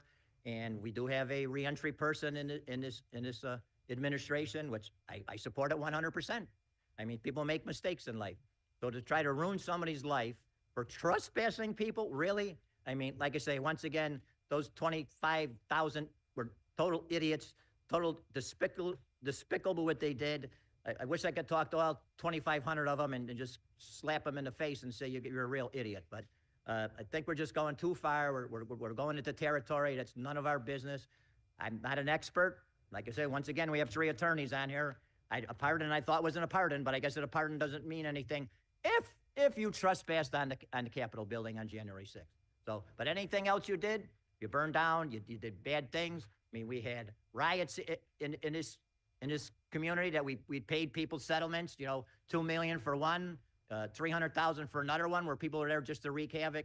So I forgive these people. I think you're a bunch of idiots. If any of you are listening, I don't know how many are from Chicago, but I'm not going to fall for this. I don't support this. You guys want to be mad at me, feel free to be mad at me. I'm not going to be mad at you. I am going to ask for a roll call vote. If you don't want to vote on this, feel free to walk out. And if you do vote in support of it, my feelings aren't going to be hurt. I'm not going to be mad at you. You're still going to be welcome in my office for candy and pop. So with that, I had no intention of talking about this other than voting no, but I felt I had to respond to this. So, but Mr. President, I appreciate you very much and the opportunity to speak. Not only speak, but to be second to last to speak. So thank you, sir. Very well. Thank you, Alderman. For our final speaker. He's going to get his candy before the vote. Yeah. All right. Chair recognizes Alderman Villegas for our final person. Thank you, Mr. President. And I think this is timely because the further along that we allow this to fester, the more the story gets whitewashed. That people were on a tour, people were just misguided, we didn't know where we were going. Ladies and gentlemen, this was an insurrection, and what we saw on January 6th was America at its worst. I want to thank Alderman Conway, Alderman Taliaferro, and Alderman Martin for helping co-sponsor this event. On January 6, 2021, we witnessed a violent and shameful attack on our democracy. A mob fueled by lies and conspiracy stormed the very heart of our government, United States Capitol, seeking to overturn a free and fair election. This was not patriotism. This was not democracy in action. This was an insurrection. Let us be clear. Those who broke into the Capitol were not heroes, they were criminals. They assaulted police officers, vandalized government property, and threatened the lives of lawmakers. That's the reason why the national FOP, International Chief of Police, condemned the pardons by President Trump. They carry symbols of hate, used violence to impose their will, and attempted to subvert the Constitution they claimed to defend. Those symbols of hate told us exactly the people who we're dealing with. The Oath Keepers, an anti-American far-right militia who wants to overthrow our government, were present. The Proud Boys, a neo-fascist militant organization that promotes and openly engages in political violence. If you think you are safe, ladies and gentlemen, simply because you're on one side of the aisle or another, I have news for you. You're not. No matter where you stand politically, this is not who we are as a nation. In America, we resolve our differences at the ballot box, not through mob rule. Those who participated in this attack, those who encouraged it, and those who continue to spread falsehoods to justify it must be held accountable. We must always stand firm against those who threaten our democracy. This resolution is a step in the right direction in ensuring that we stomp out these vitriol groups. You should not be allowed to work for the same government you're attempting to overthrow. Plain and simple, there is a misalignment in values there. We must acknowledge this, even if Donald Trump's administration will not. Listen, ladies and gentlemen, we took an oath, 3 of us, to defend this country against all enemies, foreign and domestic. And that oath does not have an expiration date.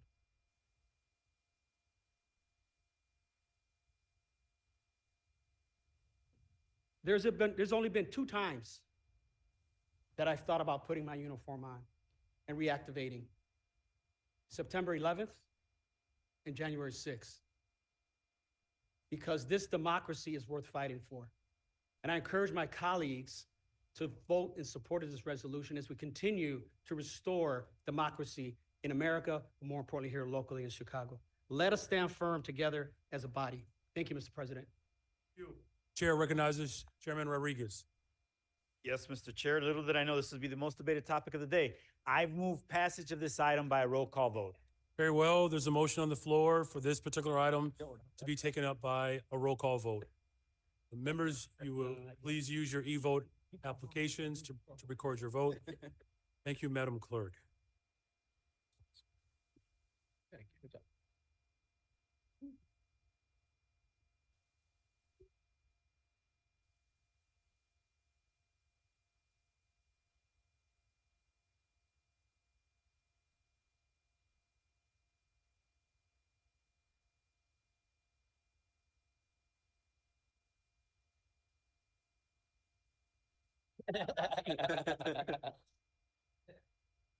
All right, the voting is now open. The voting is now open. Please use your e-device and refresh, and the voting is now open. Alderman Vasquez, that's not even a funny joke. No more roll calls.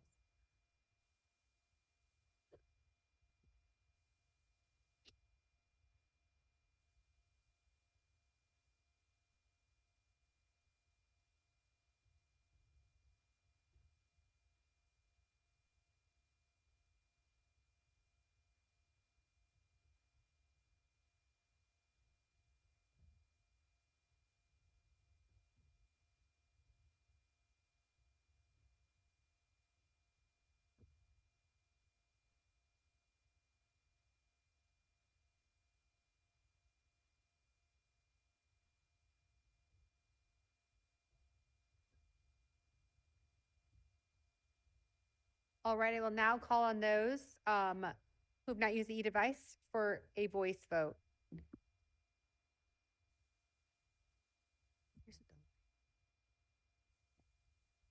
Okay, Alderman Hall.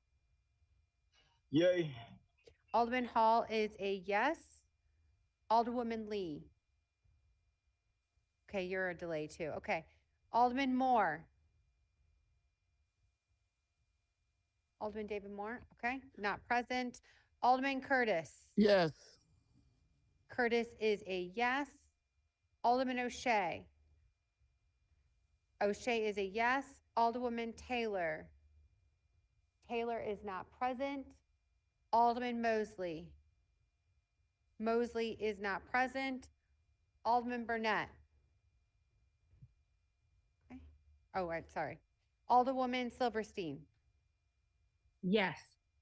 Silverstein is a yes. All right, have all those voted who wish? Perfect, the voting is now closed.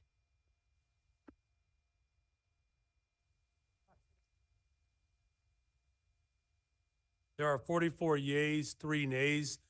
This motion has passed. Alderman Mitchell on a motion to reconsider. Motion to reconsider the All vote. those in favor of the reconsideration of this vote signify by saying aye. Any opposed, say no. In the opinion of the chair, this motion fails.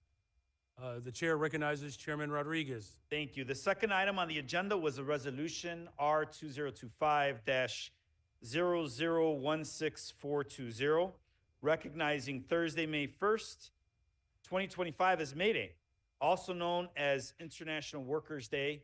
And I'll take a brief moment to say that I stand with, I think, all of my colleagues in honoring the workers who built Chicago and the labor movement. From the Haymarket Martyrs to the Pullman Porters, Chicago has always been a cradle of worker resistance and solidarity. Known worldwide, May Day began right here in Chicago, with brave workers, many of them immigrants, demanding an 8-hour work day. They met with repression, and some paid with their lives. So as we mark May 1st, we stand in solidarity, not only with the workers around the world, but the working people of Chicago. Mr. Chair, I move that we pass this resolution via the first most favorable vote on the Committee on Finance and the associated unsuccessful vote to reconsider. Hearing no, chair recognizes Alderman Lopez. Don't worry. Thank you, Mr. President. And again, good afternoon, members of the City Council. As we pass this resolution, which I'm happy to support, recognizing workers, it should not be lost on any of us today that many of our covered employee work groups stood on LaSalle Street because many of their contracts have yet to be finalized, including the firefighters who've been without a contract for nearly 4 years. So as we sit here today to say, yes, we love our workers, yes, we love our employees, we cannot be hypocrites and ignore our own covered work groups, many of whom, from CACC to the firehouse, are still waiting for their contracts to be negotiated and finalized. So let's, as we pass this, make that our priority for having all of those completed by next month's meeting. Thank you. Thank you. There's a motion on the floor that's already been made. Hearing no other objections, seeing no other hands, so ordered. Mr. Chair. Thank you, Mr. Mayor. This concludes my report on workforce development. Thank you very much. The chair recognizes the chairman of the Committee of Zoning, Landmarks, and Building Standards, Chairman Burnett. Thank you, Mr. President and members of the City Council. Presenting a series of reports for your Committee on Zoning, Landmarks, and Building Standards, which held a meeting on April 15, 2025. The following items were passed by a majority of the members present and are grouped for convenience. Page 1 contains document number 02025-0016019, the amendment of municipal code to require special use permits for daycares, community centers, gardens, artist workspace, food and beverage retail, and medical services, all in PMD number 10, which is located in the 21st Ward. I move passage of these items by the last most favorable roll call vote of the Finance Committee report and the associated unsuccessful motion to reconsider. Hearing no objections, so ordered. Page 1 also contains document number 02025-0015399, the amendment of municipal code to modify the definition of beauty shops, which receive a do not pass recommendation. Page 1 also contains document number OR 2025-0015944 for the waiver of permit fees for the landmark Rector building located at 79 West Monroe Street. I move passage of these items by the same motion if there is no objection. Hearing none, so ordered. Moving on, pages 1 through 14 contain various map amendments in the first, second, and Mr. President, Alderman from the second ward has something to say. Very well, the chair recognizes Alderman Brian Hopkins. Thank you, Mr. President, and thank you, Chairman Burnett, and thank you to my colleagues on the Zoning Committee for passing this major redevelopment proposal in my ward on a unanimous vote of the committee. I just wanted to briefly point out that this major mixed-use project with residential and commercial and retail is being constructed with private money. There is no public subsidy, no tax dollars, no TIF money, no grants, nothing. This is the public support for the private sector at its finest. It includes 70 affordable units, ladies and gentlemen, in a neighborhood and a city that desperately needs them. I just want to make the point that the market can work if we support it. The market can work if we encourage it. The market can work if we simply get out of its way. And that's exactly what's happening here. Yesterday in my comments, I directed most of my remarks to my residents who came down to testify on this project. Many in favor, but many against as well. That's the nature of projects like this, as you all know, you've dealt with it yourself. And one thing I tried to stress to my neighbors was that there's significant benefits to the immediate residents of this community of Old Town for this project, despite the fact that some of them were losing their views and they weren't happy about that. I get that. But the benefits to the immediate neighborhood far outweigh the detriment. And the same thing applies to the city as a whole. And I just wanted to conclude by pointing out that our Department of Planning, Mr. President, has studied this and has concluded that this project will bring in $10 million a year in new tax revenue. $10 million a year. We all know we need it, and I'm sure you have some ideas on how to spend it, but I'm glad to make that contribution to our economic recovery. Thank you, Mr. President. Thank you. Thank Chairman. you, Mr. President, we will proceed with the other amendments which were in the 4th, 5th, 8th, 15th, 16th, 20th, 21st, 26th, 27th, 28th, 31st, 32nd, 33rd, 35th, 36th, 37th, 39th, 43rd, 44th, 45th, 46th, 47th, 48th, and 49th wards. I move passage of these items by the same motion if there is no objection. Hearing none, so ordered. Lastly, page 15 contains various large signs over 100 square feet in area, 24 feet above grade in the 3rd, 21st, 27th, 32nd, 34th, 35th, 36th, and 41st wards. I move passage of these items by the same motion if there is no objection. Hearing none, so ordered. Mr. President, that concludes my report. Thank you. Thank you, Mr. Chair. For the agreed upon calendar, the chair recognizes Alderwoman Harris. Thank you, Mr. President. I've received from Clerk Andrea M. Valencia a total of 138 items proposed for the agreed calendar, consisting of congratulatory, commemorative, tributary resolutions from Clerk Valencia from the following alderpersons: Alderperson Laspada, Alderperson Hopkins, Alderperson Dow, Alderperson Robinson, Alderperson Yancey, Alderperson Hall, Alderperson Mitchell, Alderperson Harris, Alderperson Chico, Alderperson Quinn, Alderperson Coleman, Alderperson Mosley, Alderperson Rodriguez, Alderperson Tabarez, Alderperson Talaferro, Alderperson Cruz, Alderperson Conway, Alderperson Villegas, Alderperson Mitz, Alderperson Nugent, Alderperson Vasquez, Alderperson Lawson, and Alderman Lawson would like to speak to the Stan Hollenbeck resolution. Very well. The chair recognizes Alderman Lawson. Thank you, Mr. President and Madam Chair. I just wanted to call out one of the resolutions I put in today. We lost Stanley Hollenbeck earlier this year. Stan was a longtime director of the Legislative Reference Bureau, born in the shadow of Wrigley Field, and a bit of a Renaissance man, a folk singer, a civil rights activist, a historian, and one of the best writers that's probably ever staffed our city council.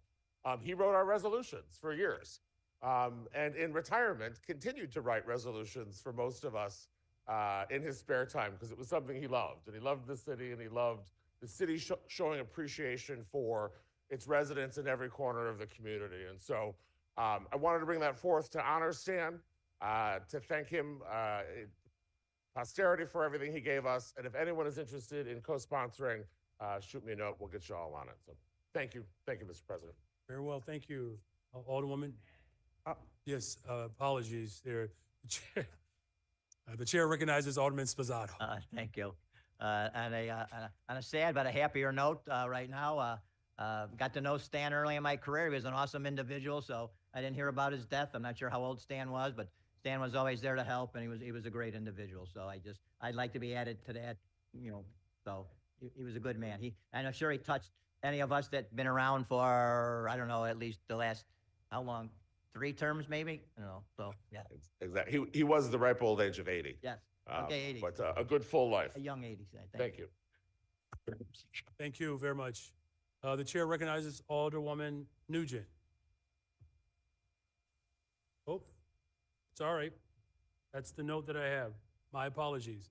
Chair recognizes Alderwoman Harris. Thank you. And Alderman Lawson, I'd like to be added to that resolution too. Finally, Alderperson Gardner and Alderperson Haddon, and I move all of these in an omnibus, Mr. President. Very well. The chair recognizes Alderman Raymond Lopez. Thank you, Mr. President. I'll make this brief. If there's no objection, I would move to include all aldermen as co-sponsors to this Hollenbeck resolution. Leave to have all of the alders added to this resolution. Very well. There are no objections. Alderwoman Harris, the motion for the passage of the agreed upon calendar of the omnibus. Very well. Hearing no objections, so ordered. New business. Mr. Clerk.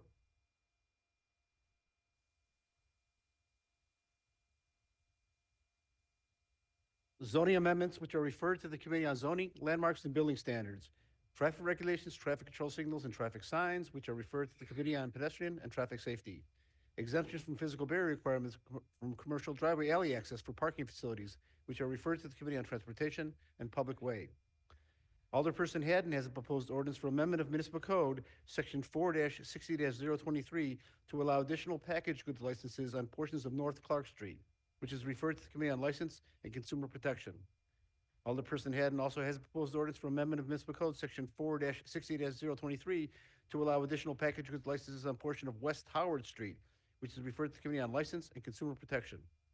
Alderperson Manaha Hoppenworth has proposed orders for the issuance of permits for signboards, which are referred to the Committee on Zoning, Landmarks, and Building Standards. Alderman Manaha Hoppenworth also has a proposed ordinance for designation of the 48th Ward as a low affordability community, which is referred to the Committee on Housing and Real Estate.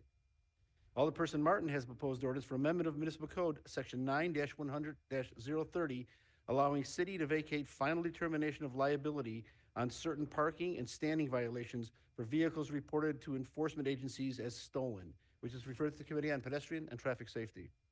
Alderperson Martin also has proposed order for the issuance of permits for signboards at 5145 North Clark Street, which is referred to the Committee on Zoning, Landmarks, and Building Standards. Alderperson Clay, Alderperson Martin, and Alderperson Hoppenworth have proposed ordinance for amendment of Municipal Code, Section 17-3-0500, designating 4400 through 5099 North Broadway as a pedestrian street, which is referred to the Committee on Zoning, Landmarks, and Building Standards. Alderperson Lawson has proposed ordinance for non-area street designation as Nuts on Clark Way, which is referred to the Committee on Transportation and Public Way. Alderperson Lawson also has proposed ordinance for amendment of Municipal Code, Title 17, to require special use by right permits for rear dwellings and conversion units and to establish exceptions for ground level rear dwelling and conversion units in certain B and C zoning districts, which is referred to the Committee on Zoning, Landmarks, and Building Standards. Alderperson Lawson also has a proposed order for the issuance of permits for signboards at 3229 North Broadway, which is referred to the Committee on Zoning, Landmarks, and Building Standards. Alderperson Knutson has a proposed ordinance for honorary street designation as Ella Jenkins Street, which is referred to the Committee on Transportation and Public Way. Alderperson Riley has proposed orders for the issuance of permits for signboards at various locations, which are referred to the Committee on Zoning, Landmarks, and Building Standards. Alderperson Riley and Alderperson Hopkins have proposed ordinance for amendment of Municipal Code, Section 10-20-030, by replacing it in its entirety, requiring persons performing work on the public way to notify the Office of Emergency Management and Communication of any electrical hazard present constituting danger or health to residents, which is referred to the Committee on Transportation and Public Way. Alderperson Riley has proposed ordinance for amendment of Municipal Code, Section 4-60-023, to allow additional package goods licenses on portion of South State Street and West Huron Street, which is referred to the Committee on License and Consumer Protection. Alderperson Vasquez and others have a proposed resolution to call for hearings on amending the Chicago restoration and landscaping practices and creation of sustainable parkways, which is referred to the Committee on Transportation and Public Way. Alderman Vasquez and others have a proposed resolution to call on the 104th Illinois Legislative General Assembly to pass transit management reform and revenue omnibus package, which is referred to the Committee on Transportation and Public Way. Alderperson Vasquez and others have a proposed resolution to call on the 104th Illinois Legislative General Assembly to pass OMA reforms that would reduce administrative burden on 3-member bodies, which is referred to the Committee on Public Safety. Alderperson Nugent has a proposed ordinance for an honorary street designation as James Jim McDonald Way, which is referred to the Committee on Transportation and Public Way. Alderperson Villegas has a proposed ordinance to call for hearings on the installation of speed cameras at various locations in Chicago during the year 2025, which is referred to the Committee on Pedestrian and Traffic Safety.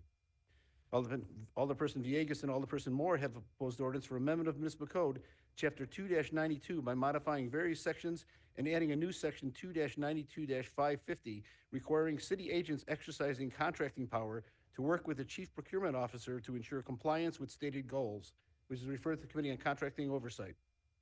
Alderperson Villegas and Alderperson Moore have proposed ordinance for amendment of Municipal Code, Chapter 2-152, by adding a new Section 2-152-151, allowing relevant work experience equivalent to college degree for eligibility to hire to positions in city employment unless skills required can only be obtained through advanced degrees, which is referred to the Committee on Workforce Development. Alderperson Villegas has proposed ordinance for amendment of the annual appropriation ordinance to transfer funds within the Committee on Economic, Capital, and Technology Development for the year 2025, which is referred to the Committee on the Budget and Government Operations. Alderperson Rodriguez Sanchez has a proposed ordinance for amendment of the annual appropriation ordinance to transfer funds within the Committee on Health and Human Relations for the year 2025, which is referred to the Committee on Budget and Government Operations. Alderperson Cardona has proposed ordinance for amendment of the annual appropriation ordinance to transfer funds within the 31st Ward automatic expense account for the year 2025, which is referred to the Committee on the Budget and Government Operations. Alderperson Cardona also has a proposed ordinance for amendment of Municipal Code, Section 4-4-331, to prohibit cannabinoid hemp products in the Belmont, Craig, and Hermosa residential area, which is referred to the Committee on License and Consumer Protection. Alderperson Telefiero has proposed orders for the issuance of permits for signboards at various locations, which are referred to the Committee on Zoning, Landmarks, and Building Standards. Alderperson Telefiero also has a proposed order authorizing the Commissioner of the Department of Transportation to negotiate intergovernmental agreements with the CTA, the RTA, or both to establish a pilot program for safe pickup, drop-off services for minors for public events at specified locations, which is referred to the Committee on Transportation and Public Way. Alderperson Burnett has proposed orders for the issuance of permits for signboards at various locations, which are referred to the Committee on Zoning, Landmarks, and Building Standards. Alderperson Burnett also has proposed orders for amendment of Ordinance 2022-2365 to renew emerging business permit issued to Cayenne Robotics for operation of personal delivery device, which is referred to the Committee on License and Consumer Protection. Alderperson Fuentes has a proposed ordinance for amendment of the annual appropriation ordinance to transfer funds within the 26th Ward Wage Allowance Automatic Expense Account for the year 2025, which is referred to the Committee on the Budget and Government Operations. Alderperson Scott has proposed ordinance for an honorary street designation as honorary Officer Ella French Way, which is referred to the Committee on Transportation and Public Way. Alderperson Scott also has proposed ordinance for amendment of Municipal Code, Section 4-60-023, to allow additional package goods licenses on portions of West Roosevelt Road, which is referred to the Committee on License and Consumer Protection. Alderperson Tabares has proposed ordinance for amendment of the annual appropriation ordinance to transfer funds within the 23rd Ward Wage Allowance Account for the year 2025, which is referred to the Committee on the Budget and Government Operations. Alderperson Tabares also has proposed ordinance for amendment of Municipal Code, Sections 4-60-022 and 4-60-023 to disallow additional alcoholic liquor and packaged good licenses on portions of West Archer Avenue and West Pulaski Road, which is referred to the Committee on License and Consumer Protection. Alderperson Mosley has proposed ordinance for an approval of plat of Chicago Urban League re-subdivision, which is referred to the Committee on Transportation and Public Way. Alderperson Mosley and others have proposed ordinance for amendment of Municipal Code, Sections 17-3-0207 and 17-4-0207, removing by right permit requirements for residential storage warehouses in B3, C1, C2, C3, and DX zoning districts, which are referred to the Committee on Zoning, Landmarks, and Building Standards. Excuse me. Alderperson Taylor has a proposed ordinance for amendment of municipal code section 4-60-023 to allow additional alcoholic liquor licenses on a portion of South Cottage Grove Avenue, which is referred to the Committee on License and Consumer Protection. Alderperson Curtis has proposed ordinance for an honorary street designation as Honorary Dr. Hattie B. Jones, which is referred to the Committee on Transportation and Public Way. Alderperson Coleman has proposed ordinance for amendment of municipal code, section 4-60-023, to allow additional package goods licenses on portion of South Damon Avenue, which is referred to the Committee on License and Consumer Protection. Alderperson Ramirez has proposed ordinance for amendment of municipal code, section 4-60-022, to allow additional alcoholic liquor licenses on portion of South Archer Avenue, which is referred to the Committee on License and Consumer Protection. Alderperson Lee has proposed orders for the issuance of permits for signboards at 615 West Pershing Road, which are referred to the Committee on Zoning, Landmarks, and Building Standards. Excuse me. Alderman Lee also has proposed ordinance for amendment of municipal code section 4-60-023 to allow additional package goods licenses on portion of South Halsted Street, which are referred to the Committee on License and Consumer Protection. Alderperson Chico has a proposed ordinance for an honorary street designation as Pat Carroll Way, which is referred to the Committee on Transportation and Public Way. Alderperson Beal has proposed ordinance for amendment of the annual appropriation ordinance to transfer funds within the 9th Ward wage allowance automatic expense account for the year 2025, which is referred to the Committee on the Budget and Government Operations. Alderperson Harris has proposed ordinance for an honorary street designation as the Rink Way, which is referred to the Committee on Transportation and Public Way. Alderperson Harris also has proposed ordinance for honorary street designation as Joyce Chapman Way, which is referred to the Committee on Transportation and Public Way. Alderperson Harris and Alderperson Mitchell have proposed ordinance for amendment of municipal code Title 9 by adding a new chapter 9-109 to utilize automated school bus enforcement systems to record violations regarding overtaking school buses, which is referred to the Committee on Transportation and Public Way. Alderperson Hall has proposed an ordinance for an honorary street designation as Honorary Officer Thomas Eugene Wortham IV Way, which is referred to the Committee on Transportation and Public Way. Alderperson Yancey and Alderperson Quezada has a proposed resolution to call for hearings on use of police traffic stops in Chicago, the impact on public safety and reform efforts undertaken by the Police Department and Community Commission for Public Safety and Accountability, which is referred to the Committee on Pedestrian and Traffic Safety. Alderperson Hopkins, Alderperson Dowell, Alderperson Irvin, and others have a proposed amendment of Municipal Code, Chapter 8-16, by adding a new section 8-16-021, allowing the Superintendent of Police to declare curfew for mass gathering events, which is referred to the Committee on Public Safety. Alderperson Hopkins has proposed orders for the issuance of permits for signboards at various locations, which are referred to the Committee on Zoning, Landmarks, and Building Standards. Alderman Zapata has proposed ordinance for amendment of municipal code section 9-100-045, increasing violation citation issuance date from 30 to 90 days after installation of new automated speed enforcement system, which is referred to the Committee on Pedestrian and Traffic Safety. Your Honor, that concludes the introduction of aldermanic matters. Thank you, Mr. Clerk. Now for the approval of the journals. The chair recognizes Alderman Mitchell. Okay. Mr. President, I'm not aware of any corrections to the journals for the February 26, 2025 and March 12, 2025 regular meetings, and from the April 7, 2025 special meeting, and move that they be approved. Very well. Hearing no objections, so ordered. For unfinished business, Alderman Mitchell. I am aware of one piece of unfinished business. The piece of unfinished business was filed by Alderman LaSpada, and I defer to him. Very well, thank you. The chair recognizes Alderman LaSpada.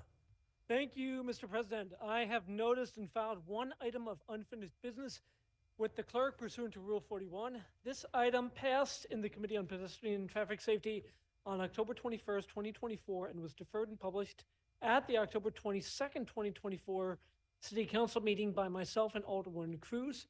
This is item SO 2024-0010993, amendment of Municipal Code Chapter 9-108 by adding new section 9-108025, establishing a public enforcement pilot program for residents to submit recorded evidence of covered parking offenses. After discussions with the administration and the Department of Law, this ordinance will need to be substituted again, and I feel it would be best to do that back in committee. So I move to re-refer this item to the Committee on Pedestrian and Traffic Safety by the first most favorable roll call vote from the Committee on Finance and the associated unsuccessful motion to, yes. Reconsider, thank you. Very well. Thank you very much. Hearing no objections, so ordered. Thank you, Alderman Spazada. I'm sorry, Laspada. Yeah. There we go. Alderman Mitchell, on a motion to adjourn. No, tease it. All right, anything else? Oh, no, I'm teasing. Are you aware of any other further unfinished business? Mr. President, I'm not aware of any further pieces of unfinished business. Very well. For miscellaneous business, the chair recognizes Alderman Mitchell. I'm aware of 3 pieces of miscellaneous business. I'm aware of 3 pieces of miscellaneous business. The first piece of miscellaneous business was filed by Alderman Vasquez. However, the ordinance he proposed to move to discharge from committee was heard by the Committee on Education and Child Development on April 14th, 2025, and reported out earlier at this meeting, and the Rule 41 notice was withdrawn. Very well. Thank you. So this item has been disposed of. Thank you, Alderman Mitchell. The second item. The second item was filed by Alderman Villegas, and the Rule 41 notice was withdrawn. I defer to him. Very well. The chair recognizes Alderman Villegas. Thank you, Chairman Mitchell. Thank you, Mr. President. I have sent a letter to the clerk rescinding the Rule 41. We have been in discussions with Corporation Counsel and have agreed to have hearings, I'm sorry, strike that, briefings rather, to discuss the wrongful convictions. Ladies and gentlemen, the reason why we're bringing this up is because of the fact we have to have serious discussion around the city's exposure, number one. Number two, given the recent verdicts, 50 million and 120 million, which I would add, 120 million is the largest verdict in U.S. history. And so we have to figure out what we're going to do here as a city. And I would have those discussions. We will have those discussions in private with Corporation Counsel. Thank you, Mr. President. Very well. Chair recognizes Alderman Mitchell. Is there another item? The third item was filed by Alderman Hopkins to discharge the Committee on Committees and Rules from further consideration of a re-referral. He has informed me that he has withdrawn it, but however, I'll defer to him. Very well. Thank you very much. The chair recognizes Alderman Hopkins. Yeah, thank you, Mr. President. The intention was to have a vote on the matter in Rules Committee today. However, the clerk is now distributing, it's not a substitute resolution, it's actually a replacement resolution, which has been duly submitted to the Public Safety Committee. A hearing will be held promptly on that, so there's no need for a Rule 41 vote today. Thank you for your consideration, Mr. President. Of course. Thank you. Alderman Mitchell, is there anything else for miscellaneous? Except for just the date and time, I believe. Yeah. Except for the ordinance setting the date and time for the next meeting, I'm not aware of any further miscellaneous. Thank you, Alderman Mitchell. For the date and time, Alderman Mitchell. I've handed up an ordinance to the clerk setting the date and time of the next meeting. Thank you very much. Madam Clerk, please read the ordinance. Be it ordained by the City Council of the City of Chicago, Section 1, the next regular meeting of City Council of the City of Chicago shall be held on Wednesday, May 7, 2025, beginning at noon in the council chamber on the second floor in City Hall, 121 North LaSalle Street, Chicago. The ordinance shall take effect and be enforced from and after its passage. Gregory Mitchell, Alderman, 7th Ward. Very well. Thank you, Madam Clerk. Alderman Mitchell. I move May 7th at noon. Alderman Mitchell. Move passes in the omnibus. Hearing no objection, so ordered. For the omnibus roll call, Alderman Mitchell. I move that matters in the omnibus be passed by the first most favorable roll call vote for the Committee on Finance and the associated unsuccessful motion to reconsider. Hearing no objection, so ordered. Now, Alderman Mitchell on the motion to adjourn. There being no further business before the body, I move that we adjourn. Hearing no objection, so ordered. The meeting is adjourned.